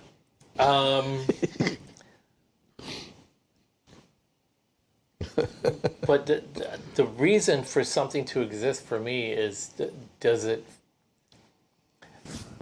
it isn't something that you, like I was saying, it isn't a test that you apply after you did something to validate it. It's something that you sort of, as you're going along, does this make sense? Does this make sense? Does this make sense? Does this make sense? And then it sort of all flows up from that. So it's an active part of taking an idea and fleshing it out in the real world. You know, you said earlier, like, butt kissing time, and then you complimented me, and I feel like this is a big butt kiss to you, but I actually feel like, relax, man. You don't have to accept this. I don't even know what you think, but like... Oh, I'm just terrible at accepting compliments. Well, to me, like, I love the Leo Fender story. And I love that the guy wasn't a musician, but he was just trying to tune in to, like, what can I do to make things that solve the problems that working guitarists and bassists have on the gig and in the studio. Like, that's what I'm trying to do. This product is here for, and you know, later on when the product line blew up, you know, you could argue that maybe it wasn't the same kind of ethos, but you know, so many of these things, like, let's do this thing to solve a problem that's out there that nobody's covering in the marketplace. And I feel like the products that, you know, especially over the last, I don't know what, 10, 15 years, you made a shift to not just creating amplifiers, but like now you're going, there's a glaring, gaping hole and it just feels like you're trying to solve problems that exist rather than, hey, we need, you know, the shelf life for this product, like, okay, we sold a lot of these amps, but we're not selling as many, so we need a new amp now. Let's do the new amp with a couple new switches, you know? Yeah, I talked to I talked to Josh Fiden of Voodoo Labs frequently about this, and he's kind of the same mind that, like, hey, if you're going to take a design of something that we created and do your own twist on it and take it somewhere or something like that, fine. But if you're just going to clone what we did, then I have no respect for you. Then you can just go fish. Right. But You're playing in a cover band. yeah, Kind of, yeah. Did you hear my version of Tube Screamer? I'm really good at it. The power station caused a shift in how people can use their amplifiers, and as a result of that, I realized that the reactive load part of it could have a life separate and apart from the power station, because it was really the key central part of the power station. What made putting a power amp on the end of it actually all work together. But I mean, it started from the load. It's funny, you could have done the power load first. I could have, yeah. It's actually kind of interesting now that you didn't do it that way. Well, I don't know that the reactive load thing was still kind of working up steam, but there was still a lot of pent up demand I felt for an attenuator. And I was looking at attenuators, and one of my age-old problems that I had as a player was an attenuator that never worked right and needed to learn how to work right. And your problem was you were playing high watts yeah, loudly, right? Because you had to. But it had never been addressed. And the closest thing that I'd ever come to anything that had worked for me was the hot plate, and then when that stopped, there was like a vacuum, and the first person that came and tried to fill that vacuum, there was this weird jockeying in there, and it wasn't. None of them were right. Yeah, well, there was one that was good, better than the others, but it was horribly expensive, and it never actually went. Oh, I know the one you're talking about. Made it to production. Yeah. But I looked at that and I thought, that's crazy. That could actually be reconfigured to be something good, and that the person that created it actually asked me if I would produce it for him because he was incapable of producing it himself. And I told him we could do that under really specific conditions, and then turned out the conditions were too stringent for him, and so he walked, and that was fine. But there was still this thing out there where I heard it, I played it, I liked it, but I also felt that there was something about it that wasn't the wide open tool that it could have been. It wasn't it wasn't a broad enough tool. It wasn't functional enough for a wide variety of players. It was still something of a, for all that it did, it was still something of a one-trick pony. And and it kind of made everything sort of sound like this particular. Yeah. I won't say because I don't know how much we're talking about. Right. Well, anyway, so that kind of opened up. That opened up a whole new awareness of our company for a lot of people that didn't know who we were. And then I started looking at, okay, what else can we do along these lines? And I started seeing more interest in the reactive load and people using it for direct recording, and great. And I thought that just the reactive load part of the power load would be great for that purpose, but it needs stuff to go with it to make it like a versatile tool, not just a load. It would need the impedance selectable. It would need a good headphone amp so that you could use in a NAT application, a silent application. It would need a cab sim, and at the time IRs weren't really developed that much yet. They were just sort of coming onto the scene, and so we did it with an analog cab, and and then made it like a versatile tool, not just this one thing that you use one way.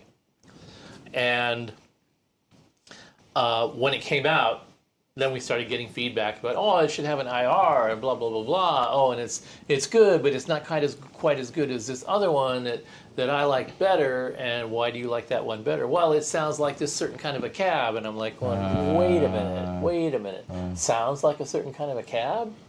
And that's when I really started getting into what the power load is offering and what is the disconnect between what it's offering and what people perceive to be the central thing about a reactive load. Oh, this is interesting because this is like almost the same discussion as with tubes. That's the sound of that tube. Right. No. Right. And as soon as I identified that and started discussing it with people, I got pushback.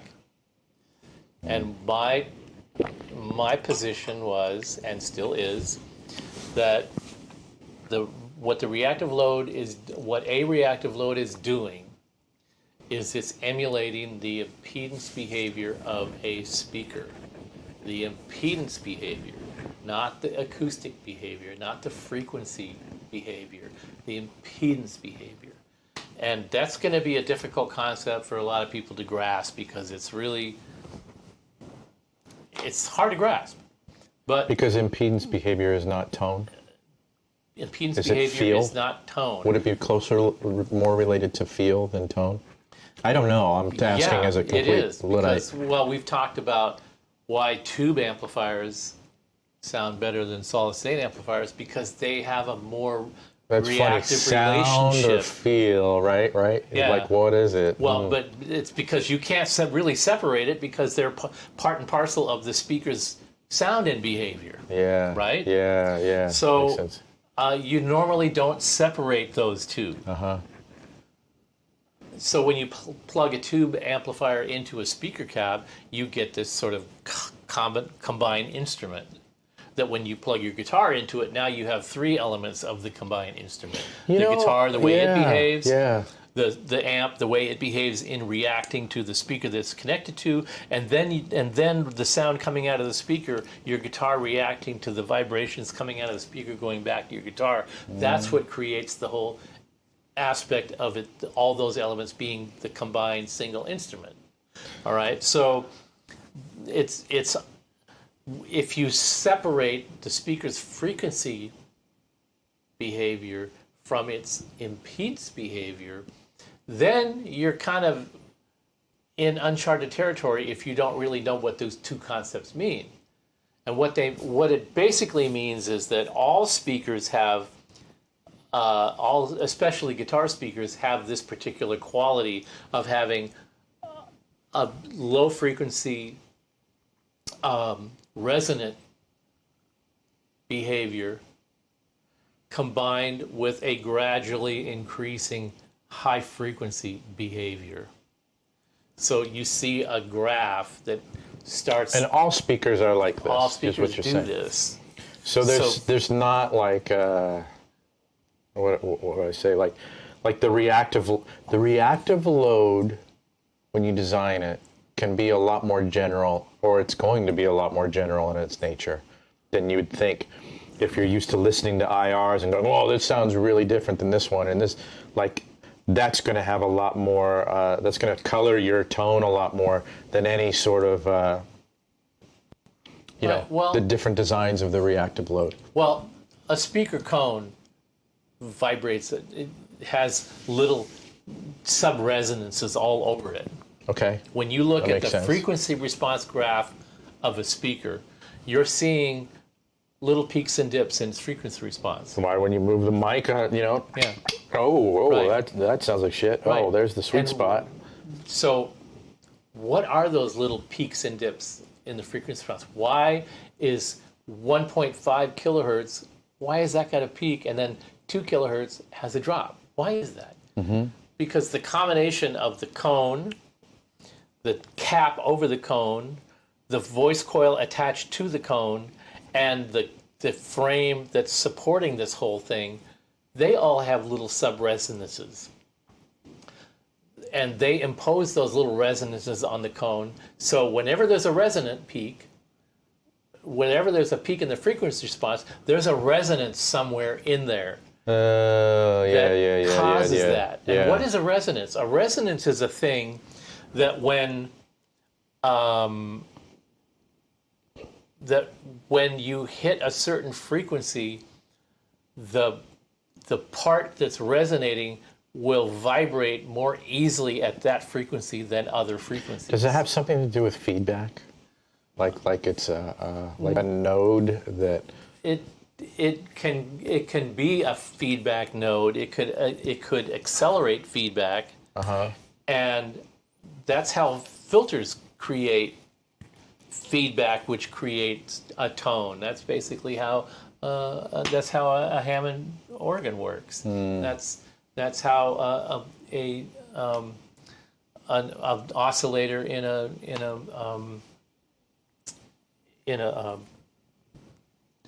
synthesizer works. So all of these little peaks and dips are places where the cone vibrates more easily or less easily at all these other frequencies. Yeah. But as far as the impedance is concerned, at a very low frequency, let's say 100 hertz, just for the sake of argument, this whole cone assembly has a certain mass. And at a certain frequency, that mass is easier to move around when a power is applied to it than at other frequencies.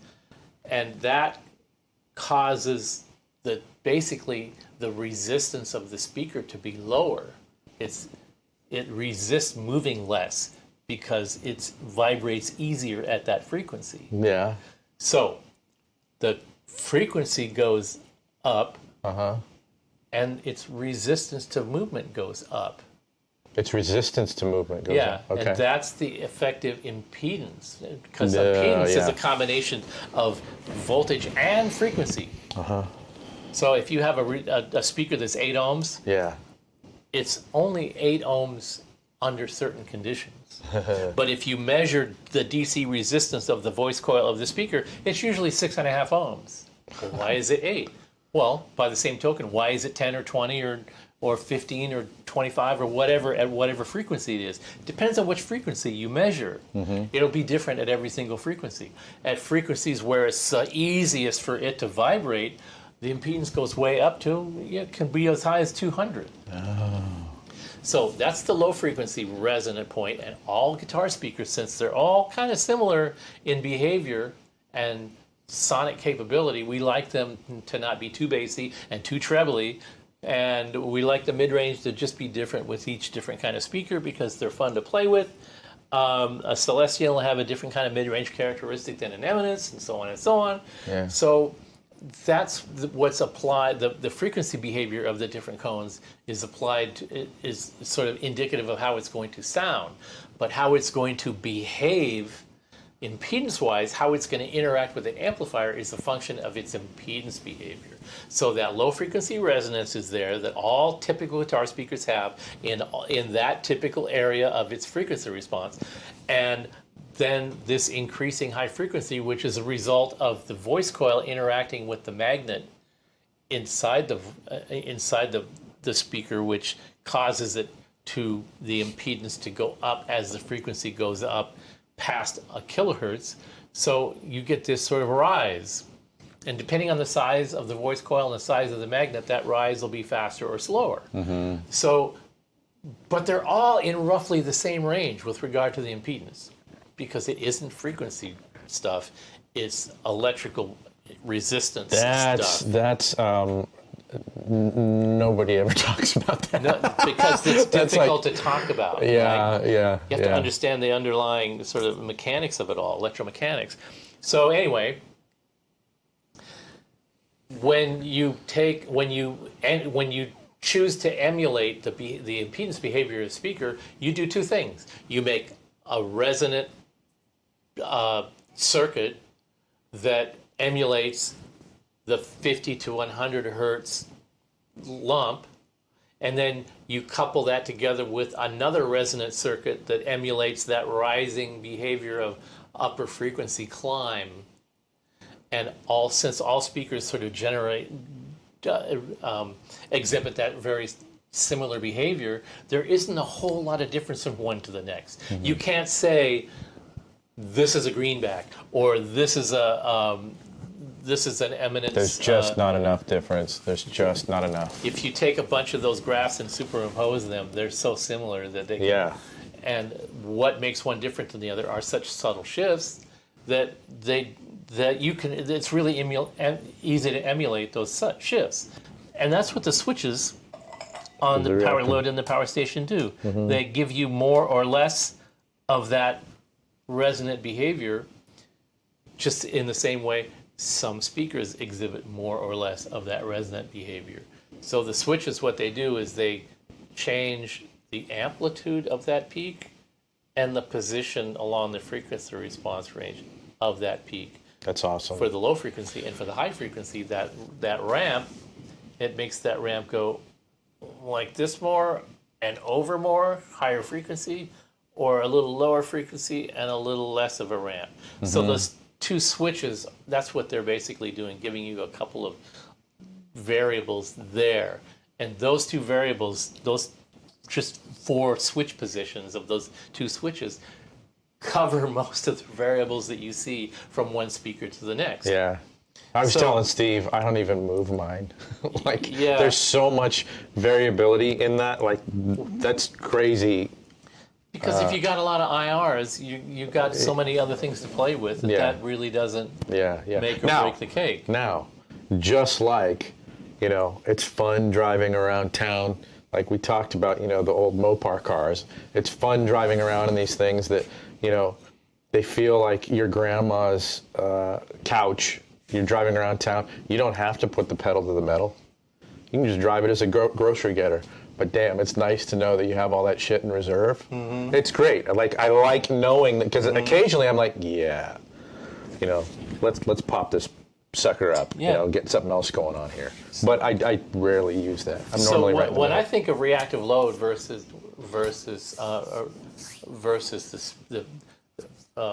the impedance plot versus the frequency plot, I think like, okay, you've got a naked Ken doll. And then you've got the clothes, right?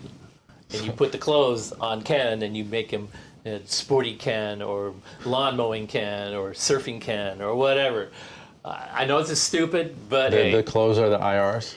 The clothes are the IR, and the naked Ken doll is the reactive load.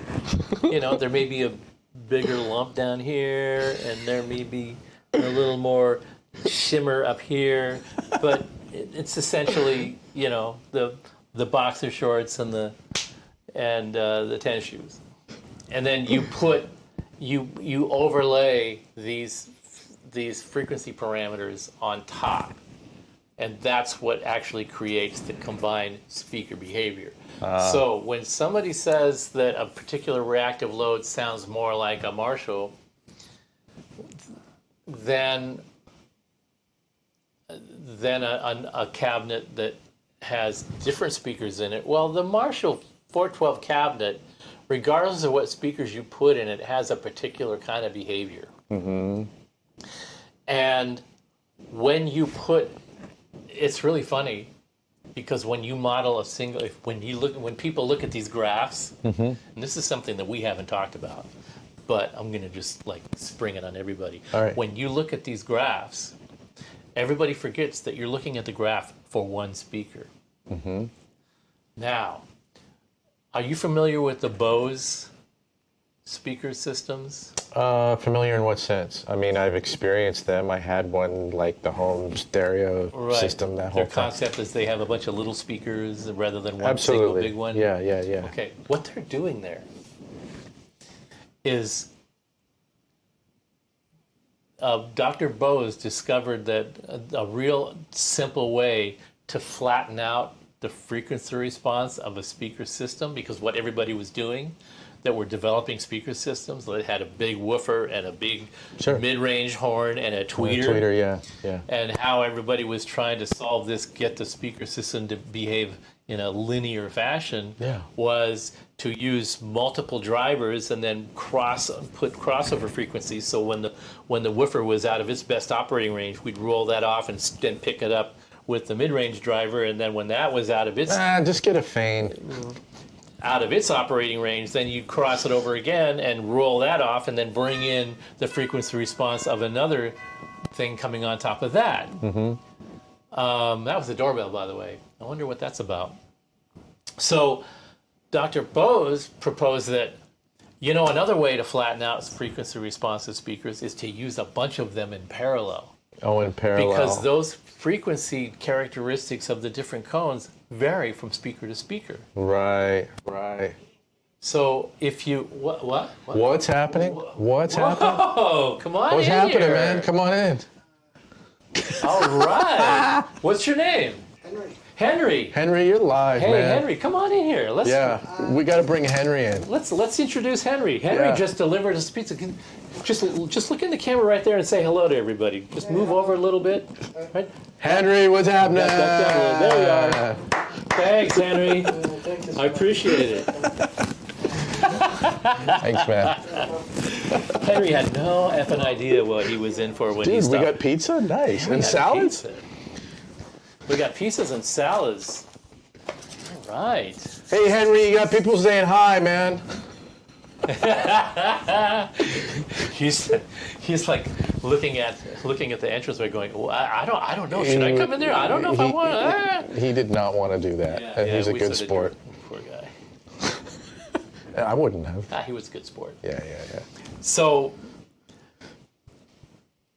think of this as the frequency response of a speaker with peaks and dips. Now, another similar speaker will have very similar frequency response, but the peaks and dips will slightly shift here and here. Yep. So if you put 3 or 4 of them together, eventually they fill in all the peaks and dips, and you get what's left is sort of a flat response across the top. Yeah. And then, but you can't do that with 20 15-inch speakers, but you can do it 25-inch speakers or 23-inch speakers. Yeah. Then the problem is your high frequency response starts to flatten off out there in the 15 kilohertz range, and the low frequency response is there, but it's attenuated, like below 100 hertz. It rolls off pretty smoothly. Look at this. Right on, Nigel. Valley Heroin. It's supposed to be Valley Heroin. No, Transport. Henry. Henry was here. Oh, I get it. Valley Henry Transport. Very good, Nate. Hey, Nigel, you went right over my head with that one. Okay.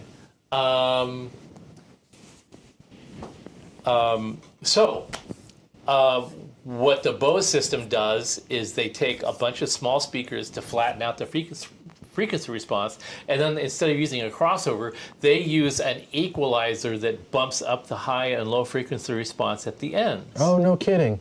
Which is more efficient, and it ends up in an overall more linear thing. Why are we going through all that? Because essentially what's happening in a 412 cab is the same thing. 4 speakers in series parallel, which is electrically the same as parallel as far as the speakers are concerned. You've got 4 different speakers that are all operating a little bit differently, but when you combine the behavior of all 4 of them, tends to smooth out the peaks and the dips. So when you look at a graph of a speaker and you see, oh, this has this little peak right here. Well, in a Marshall cabinet, it doesn't have that unique peak so much. It's sort of evened out by the related neighboring peaks in the other speakers. Mm-hmm. Mm-hmm. So the only way that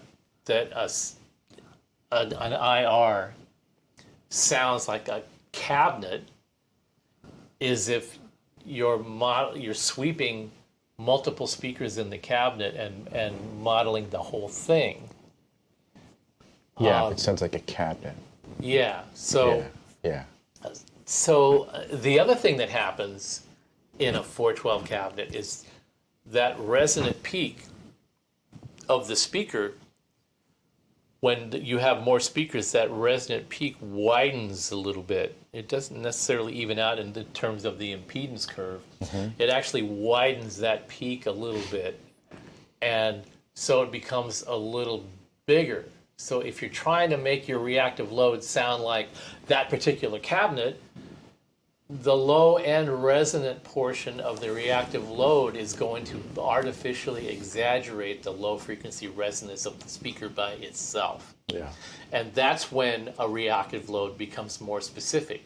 But why on earth would you want to do that? Okay, so what happens when the reactive load becomes more specific? It becomes more of a one-trick pony. It becomes better at this one thing, but not as good as a variety of different things. Yeah, and why would you bother doing that when you have IRs to kind of accomplish exactly? Because the IR more efficiently. The IR, as you said earlier, the IR can not only you can play with an IR. You can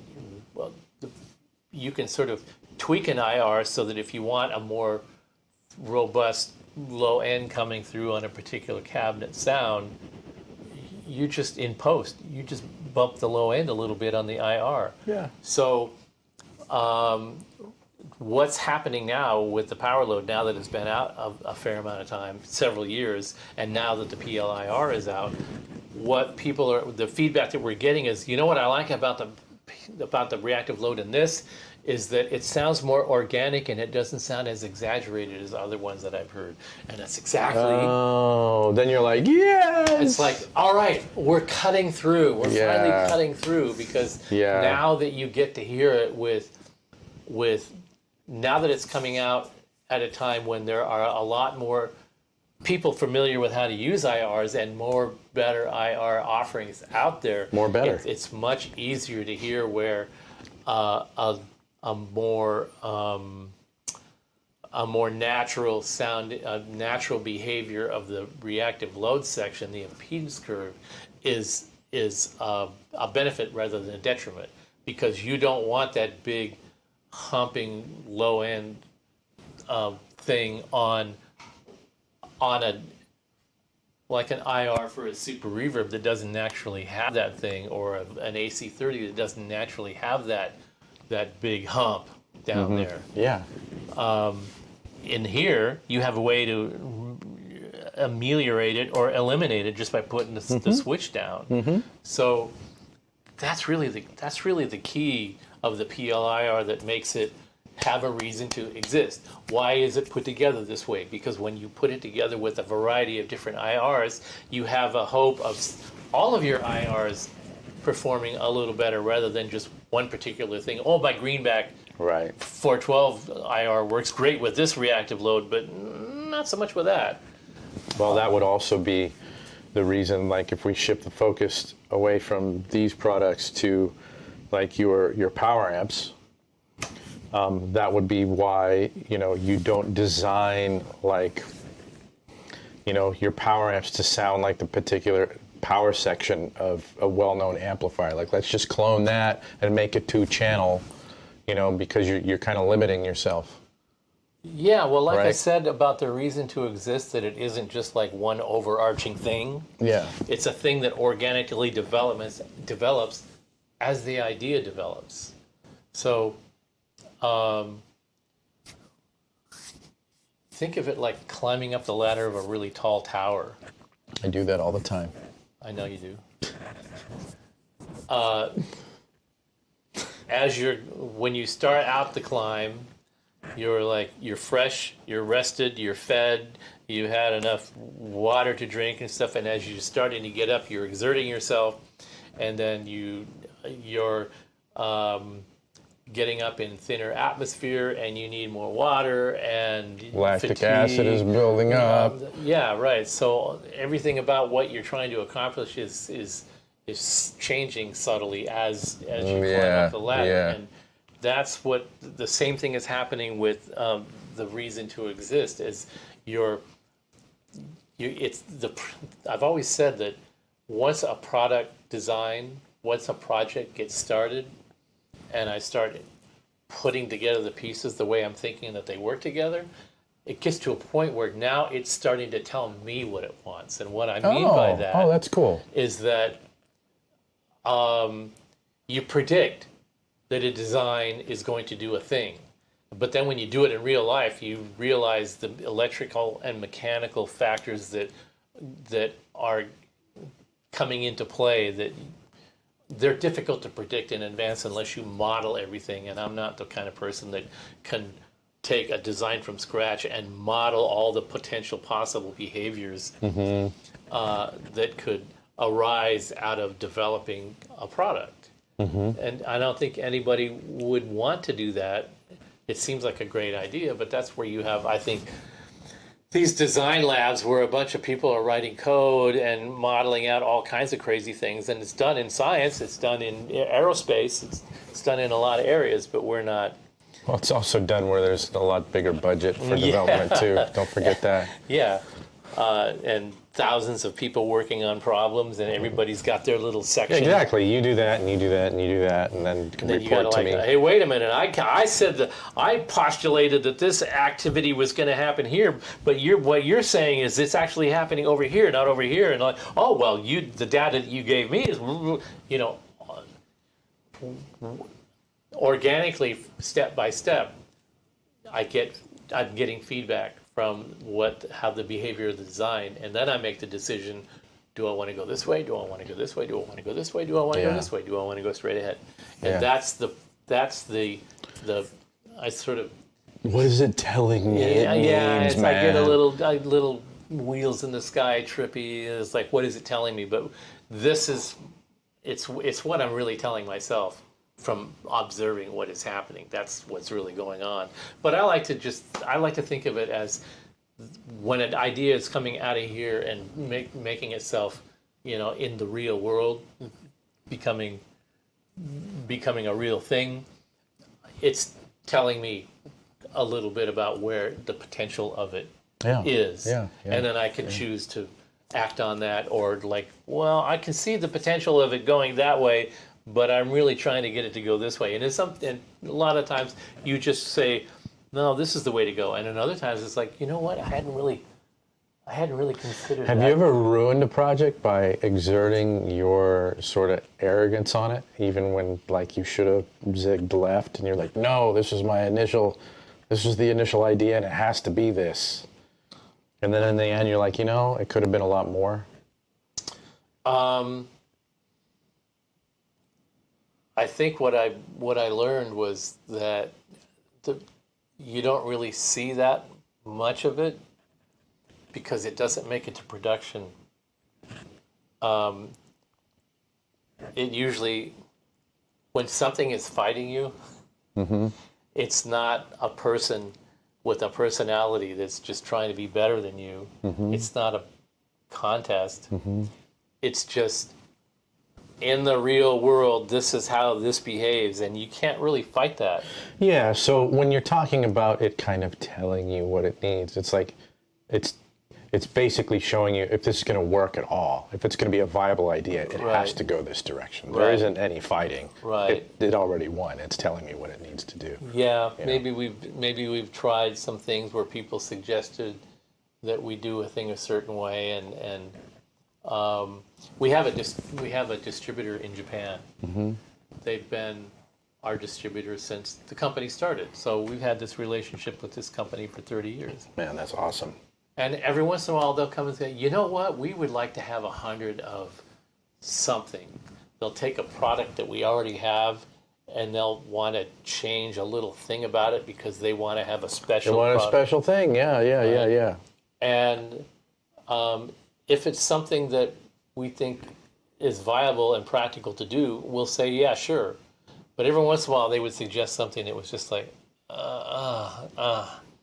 no, you don't have no idea how many ways this can go wrong, but we've had those conversations, and we did make one or two things that kind of did okay, and then they kind of dropped off, and one or two that went really well, but that's involving another outside party into the schism here, and that would only happen because it's a long-standing relationship with. And they ask politely. And they ask offer to politely. pay. And and there's that, right? There's a So premium. like, hey, if you're willing to throw down for your idea, okay, we'll do our best to find a way to give you what it is you're asking for, and here are the pitfalls. You know, we try to logic it out between us to make sure that, you know, it could go this way. Oh yeah, we understand that. We hadn't thought about that. So it's a conversation, just like. Isn't it funny when you start in some of those things and you encounter your own resistance, but then if you allow yourself to just sit with it, sometimes you can watch your own resistance dissolve. That's actually really fun for me. Because I'll feel it when somebody, you know what? This is funny because I actually remember a thing where we were interacting on something where I did a track and you asked me to, like, how about if you lose this whole solo thing that you did? Because I like what's behind the solo. And I was like, but I built the whole track to like build up to this solo. And I think I was just kind of quiet, but I'm thinking, that's such a fucked idea. Like, that's a horrible idea, Steve. How do I do that? And I just sat with it, and after about 45 seconds, I was like, no, just let me be, let me go do it, and then it worked. I was like, yeah, you were actually right. You know, it takes a second to reorient yourself. No, you know, no. A, B, C, no, that will actually flow, you know. It's just when you've designed the whole thing a particular way and you're like, nah, no, there's a reason to exist. There's a reason for being, for everything in here. And you want to do this thing, that can't work. And you're like, no, actually, the suggestion doesn't disrupt the integrity of the overarching idea, you know, that we started off with. Well, but it's just fun for me anyway, it's fun to watch my own sort of resistance melt away if I just give it a few moments. At the end of the day, we're a team. Yeah. And when somebody suggests that where I think, wow, I'm really onto something here, blah blah blah blah blah blah, and I tell somebody in the team what I'm up to, and one person goes, I don't know. I'm like going, wait, you don't even. I'm not even finished describing, and then there's this instant sort of resistance, and then sometimes I'll just go, all right, whatever, you know, and I'll go back to working on it. But that opinion has already been lodged. So if you're asking me, do I resist outside influences? No, I may not react like you just said. I may not react positively at first because I don't know if they really see all the pieces coming together in the end the way I do. Right. Because I see a finished thing first, and then I roll back trying to figure out how to accomplish that finished thing. Right. And then somebody will come by and say, what if you did this instead of that? It's like the baby already has hands. And you're holding all of these threads, and you're like, you don't know how many threads I'm holding. The baby already has a head and hands and feet, and now you're suggesting that it could possibly have a tail. Yeah. I was like, no, we're way past the tail part. Yeah, and you're also going, you didn't put an awful lot of thinking behind that suggestion. You're just throwing shit out there. But that brings me to another thing. If somebody is suggesting something, it's actually good to stop and, you know, the old saying, like, consider the source, right? Yeah. And, you know, some people earn the right to, you're like, you know what, this person isn't an idiot. So actually, I feel my resistance or my defensiveness, but let me just not comment, because anything out of my mouth is not going to be positive right now, but let me just go sit with it. And let's see if there's any movement on my part, you know? Oh yeah, well, there definitely are days when there's a mood. And and that mood can be a lot of things. It could be parts that were supposed to show up aren't going to show up now. There's just layers and layers and layers and layers of things going on all simultaneously, and there's going to be one that's just going to trash your whole day or week, right? Yeah, and yeah. that'll be the day that somebody goes, hey, I have a great idea for that project you're working on. What if you do a button right there? Yeah, like no, wait a minute. With a light on it. Yeah, the gun is loaded and the trigger is pulled, and now is not the time to stand in front of me, okay? I'll be happy to consider your idea after I lay this thing down. So what do you do when that normally happens? For me, I just kind of get quiet because I'm like, again, like I said, when I'm struggling internally, I don't want to talk because I don't want to give because I'll know when it's like, okay, there's resistance here that doesn't need to be here, but I have to work through it, and I don't even want to hear it coming up. I just got to go in a room alone and like kind of get over myself. That is one way that I've evolved over time is trying to be cognizant that there really is a time to shut up and just, okay, I'll let that one molt back here somewhere. Yeah. I'm not going to just reject it out of hand right now. And because there'll be a circumstance where, and I've had this happen on at least one occasion where, I thought about what you said, and in the context of the project that we're talking about, I don't see how it works, but it actually forms the germ of this related project or something new where I get the concept of what you're trying to accomplish there. It would be much more effectively accomplished as a separate entity by doing this, and the person goes, well, that's what I was trying to tell you yesterday, but when there'll be those days when you're all speaking different languages and Yeah, right, that's true. I love to go back and validate people and go, hey, even if I did reject something out of hand, I'd love to be able to go back. This is kind of funny, but one of my favorite things in life is when I find out I was wrong. And I'm like, oh yeah, I was kind of arrogant about that there, and damn, I learned something new. Like I actually like that.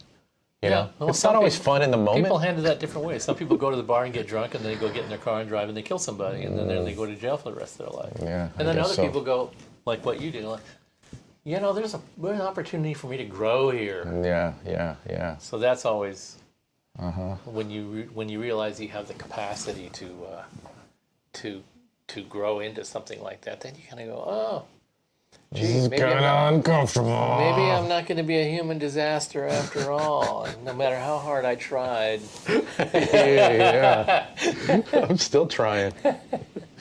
I run my head at full bore into a Palmer PDI-03 speaker simulator, then out into a power amp, then out to my cab. Obviously, that little box takes care of that in what? Meaning the power station, I believe, is what he was referring to. So the Palmer being like an attenuator reactive load portion, right. And then his power amp being the boost portion. Yeah.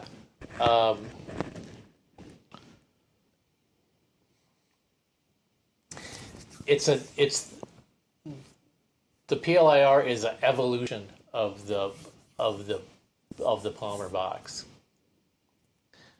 and the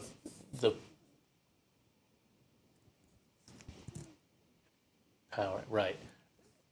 The Palmer is an analog cab simulator.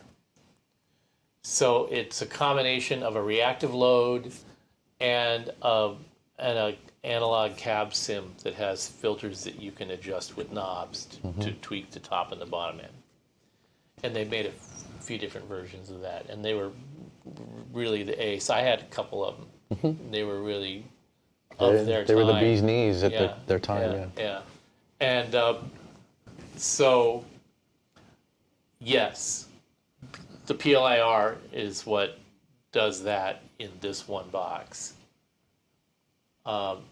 It has an analog cab sim, and it also has an IR. So to be clear, the PLIR does what the Palmer did in one box. It's not doing everything that he listed in the question. Because the question is more, I think, like I said, the power into the power amp into the cab, it's the power station that Right. actually is doing what you are doing with the Palmer. the Palmer and the power amp. Right. Right. Right, because you're using a guitar cab, which means that the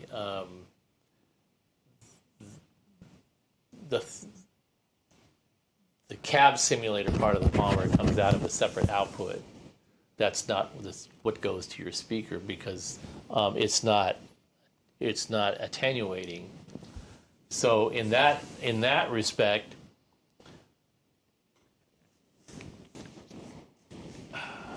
yeah, it's a little bit of a different application, but between the power station and the power load, one of those will do a refined version of what you're doing, depending on what is the most important part of what you're trying to accomplish, whether it's the sound coming out of the speaker or the sound coming out of the IR to go direct to recording or to the front of house or whatever. Yeah. You can basically do both of them with the PLIR, and then you would need a power amp. Or you could just use a head and have the head go to the cabinet and put the PLIR there and then send the emulated cabinet to the front of house or to wherever else. That's an excellent question, BMO. Our 35th anniversary is coming up right about now. Dun, dun, dun. You're going to drink some port and eat some pizza in a couple minutes. Yeah. I know I am. We've been talking about that, and we had been talking about it. And part of the conversation went down the toilet when we basically lost 2 years worth of direction by having to go through the whole COVID thing and then recover and then restart and then catch up to everything that's going on.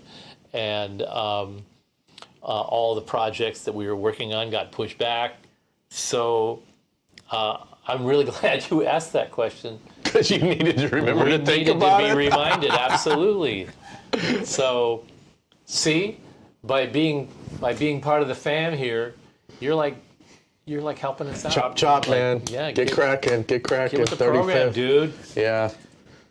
So I'm really glad. I am really honestly glad you asked that. I thought about that for about 10 minutes about a month ago, and it was just as I was passing out. Because all of us, we're also consumed by all the stuff that we're working on. You even wonder. I had a guy tell me one time, we were having this discussion about how much one person can do. I'm trying to figure out and push the limits of that every single day of my life. And well, he gave me an interesting bit of wisdom that I will pass on to you that actually works. Right on, Tyler. See you, man. Cheers. See you next time. Tyler, thanks for hanging. Appreciate it. What he said was, the more you do, the more you can do. Oh, you want something done? Give it to a busy person. And I thought, what an asinine thing to say. And then I thought about it for a day, and I went, he's actually right, because when you either decide to bequeath a task to somebody else and train them how to do it, and then you got it done that way, or you just go, it's going to take me 5 hours to teach this guy how to do that, and it's going to take me 2 hours to finish it. And then you go ahead and you decide, I'm just going to finish it. And then while you're doing that task, you realize another efficient way to do it. It only takes you 1 hour. But you never would have gotten to that place unless you had considered how you were going to accomplish it in the first place. Yeah. So it's sort of a self-perpetuating thing that when you're doing a lot of stuff, well, you're going to be called on to do more stuff. For me, I've had, I can remember very clear periods where I was just a lump, like getting nothing done. And then periods where I'm just killing it and I'm the same guy, right? Mm-hmm. And what's funny is I think I used to think, you know, when I'd be really busy, I'd feel like I need to scale back because I'm stressed out a lot. I'm experiencing a lot of anxiety. It doesn't feel super healthy. And then I'd go, all right, let me dump a bunch of gigs, let me dump a bunch of work, let me dump a bunch of stuff and make my life manageable. And then I get into my manageable life and I'm going, you know, that didn't help anything. I have the same amount of anxiety. Actually, I probably feel a little bit worse because when I'm at my busiest, it kind of occupies my monkey mind, right? And you kind of get spun up and you're kind of spending your time solving worthy challenges rather than thinking about the thing that is, you know, existential bullshit, basically, you know? So for me, I've learned it's just better. I'm going to struggle with myself no matter what. Yeah. So let me just be busier and then I'll get more things done and I'll feel like I'm pushing, you know, my case down the road, you know, in life. Well, you have a sense of accomplishment. Yeah. I mean, I did just like you. I went through a period where I asked myself questions like this. What does thinking outside the box really mean? Where is the boundaries of this box? And how do I know if I'm inside it and outside of it? So if I'm outside, then I have to be thinking. I have to be thinking inside the box. But where is the confounded box? And if I'm inside the box, how do I understand what's outside so that I can think out there? What is that? And I literally did that for months, thinking about what this box was. And what was going on was, I was thinking, do I have anything else to offer? Do I have anything else to contribute? And if so, what is it? And how do I discover that? Where is that inspiration going to come from? And so I was reading these articles, and they would talk about thinking outside the box, like it's something that you just pull a switch and do. And I never get anywhere contemplating existential things other than getting more existential thoughts that lead to me doing nothing. That's right. And eventually you're like, it's 4:00. I need to take out the damn trash and get some work done. Yeah. You know, like nothing happened today. But I'm exhausted. But there was a period where I was like in this zone where I was like, what is this zone that I am in? It was like an artist being blocked, having a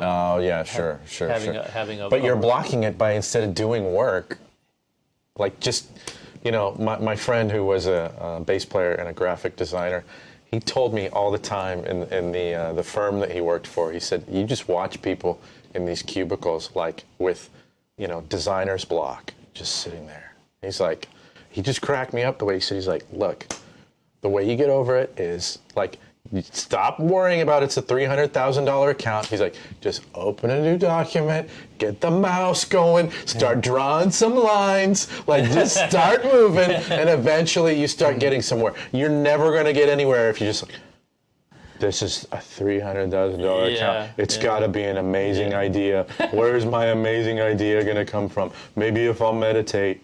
Maybe, you know what I mean? Yeah. I just, at least for me, that's just a recipe for sitting still and getting nowhere. Yeah. Well, that was a little period I went through, and it got replaced with. I haven't had any sleep in weeks because I keep waking up and I have to find a piece of paper and I have to jot this idea down, and then I've got now. You see my whiteboard with the list of 15. Yes, I have. Now my problem is, how and when am I going to accomplish getting all those things there? Every one of them is something that I want to spend my time accomplishing and having out there. Yeah. And some of them are like, wow, and some of them are like, oh, yeah, why didn't you think of that earlier, dummy? I mean, a simple, stupid little thing to go along with something else to just make it a little bit more useful. A dumb little accessory. I don't discount any incoming new idea. It's like if it's a dumb little thing or... Well, you evaluate it with, does it have a reason to exist? Yeah. Right? And now the reason to exist thing is much broader because I don't have to think of it so existentially as like, is it a big thing that really needs to exist? No, it's a simple little solution that has a reason to exist too. And But man, that's fun because you have some big things in the marketplace that solve some big stuff that you can fall back on. Like, I don't have to hit a home run right now. A single will be just fine. right, You know? right. Because, hey, we need those too. Gets people moving around the bases. Yeah. Let's go. Yeah. You know? You guys, your comments about the boxes are hilarious, man. How about a signature decade amp pedal for Joe? What do you mean by that, my friend? A decade amp pedal? Yeah. Beats me. Yeah. Sounds curious. Smoke weed every day. What's Scott got there? They just said smoke weed every day? No, Scott Brockway. He says if you want to know about boxes, ask a cat. They're born in a box, they sleep in a box, they shit in a box, they play in a box. It's all boxes, man. Scott?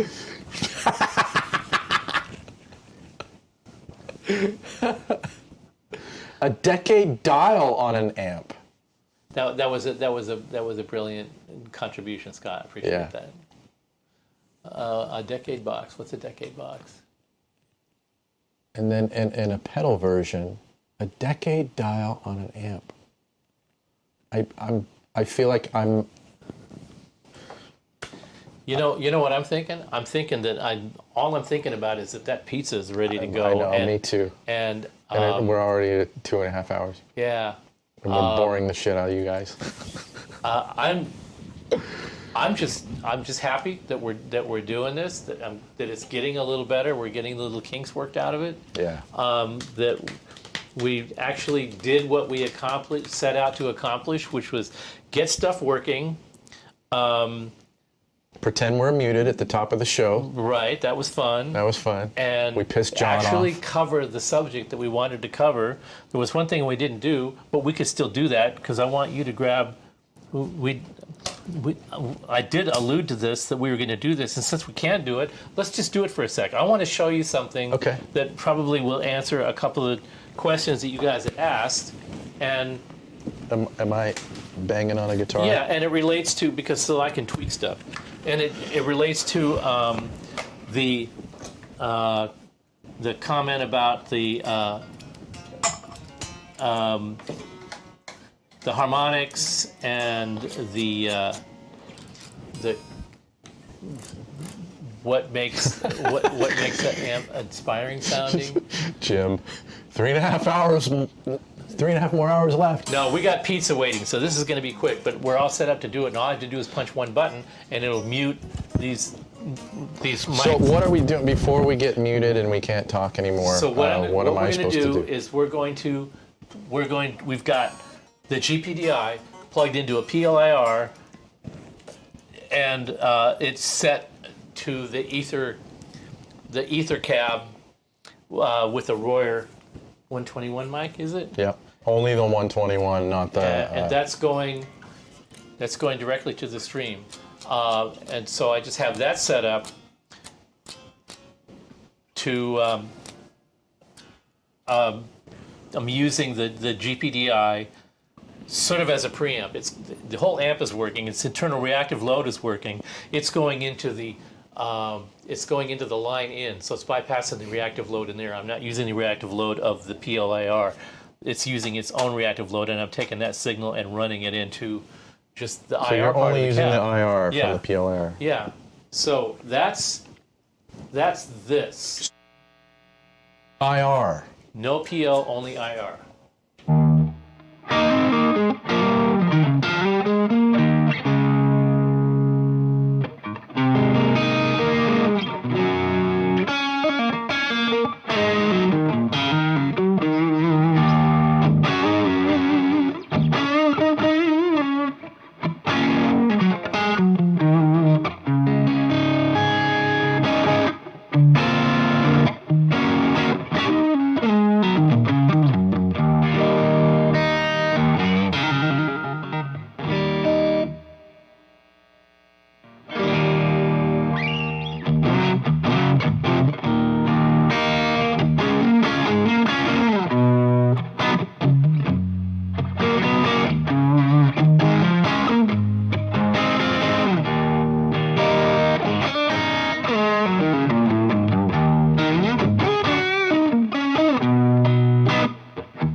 Okay, so that was through the GPDI into the PLIR using the ether cap. So now I've got a similar sound set up, but this is the SC20, which is combo, and it's cranked up pretty good, and it's going through a different PLIR that is set up with the what cab did I say it was? I think that was the Sound City. The Sound City Sound with City 412 cab. 57s. With with 257s. Now that is I'm going to go switch to that right now.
Okay, so that is what I wanted to besides I just wanted to hear Joe play, what I wanted you to hear about that was the GPDI is a complete amp. It's a little 1 watt amp, and we're pushing it pretty hard with front end gain, so it's more distorted, but it still sort of has this organic top end. The Sound City amp is really clean. Yeah. And they have sort of a similar vibe to them, even though one is using a lot of gain, the GPDI, and the other one is using very, very low gain, but more power amp saturation. Now, when you don't hear what's going on in here, but I'm turning the volume up on the monitors when we turn the mics off, so Joe is playing to the monitors. And I cranked up the monitors really loud when he was playing through the Sound City so that he would play lighter. Which I don't think I did. You guys are killing me with your comments. Talking to the pickups. I'll set the guitar on fire. Make love to a speaker cabinet. Oh, God. That's I great. love you guys. That's great. So that was our little parting gift. We'll do a lot more because that's fun. I wanted to do this because we could get it. I got it all up and running, and I wanted to hear it, and I hope that it sounded good to you guys. It sounded like it was going to be good sounding here, so I hope we accomplished that. And now that we have done that, we're going to do a lot more of it. We're going to go drink and eat some pizza, and thanks for hanging out with us and putting up with us as usual, and thanks for your great questions and your funny comments. And what we're going to do now is... Oh, do you have pizza on the camera? Yes, we have pizza. Nice. Are we done? Love you guys. Good night.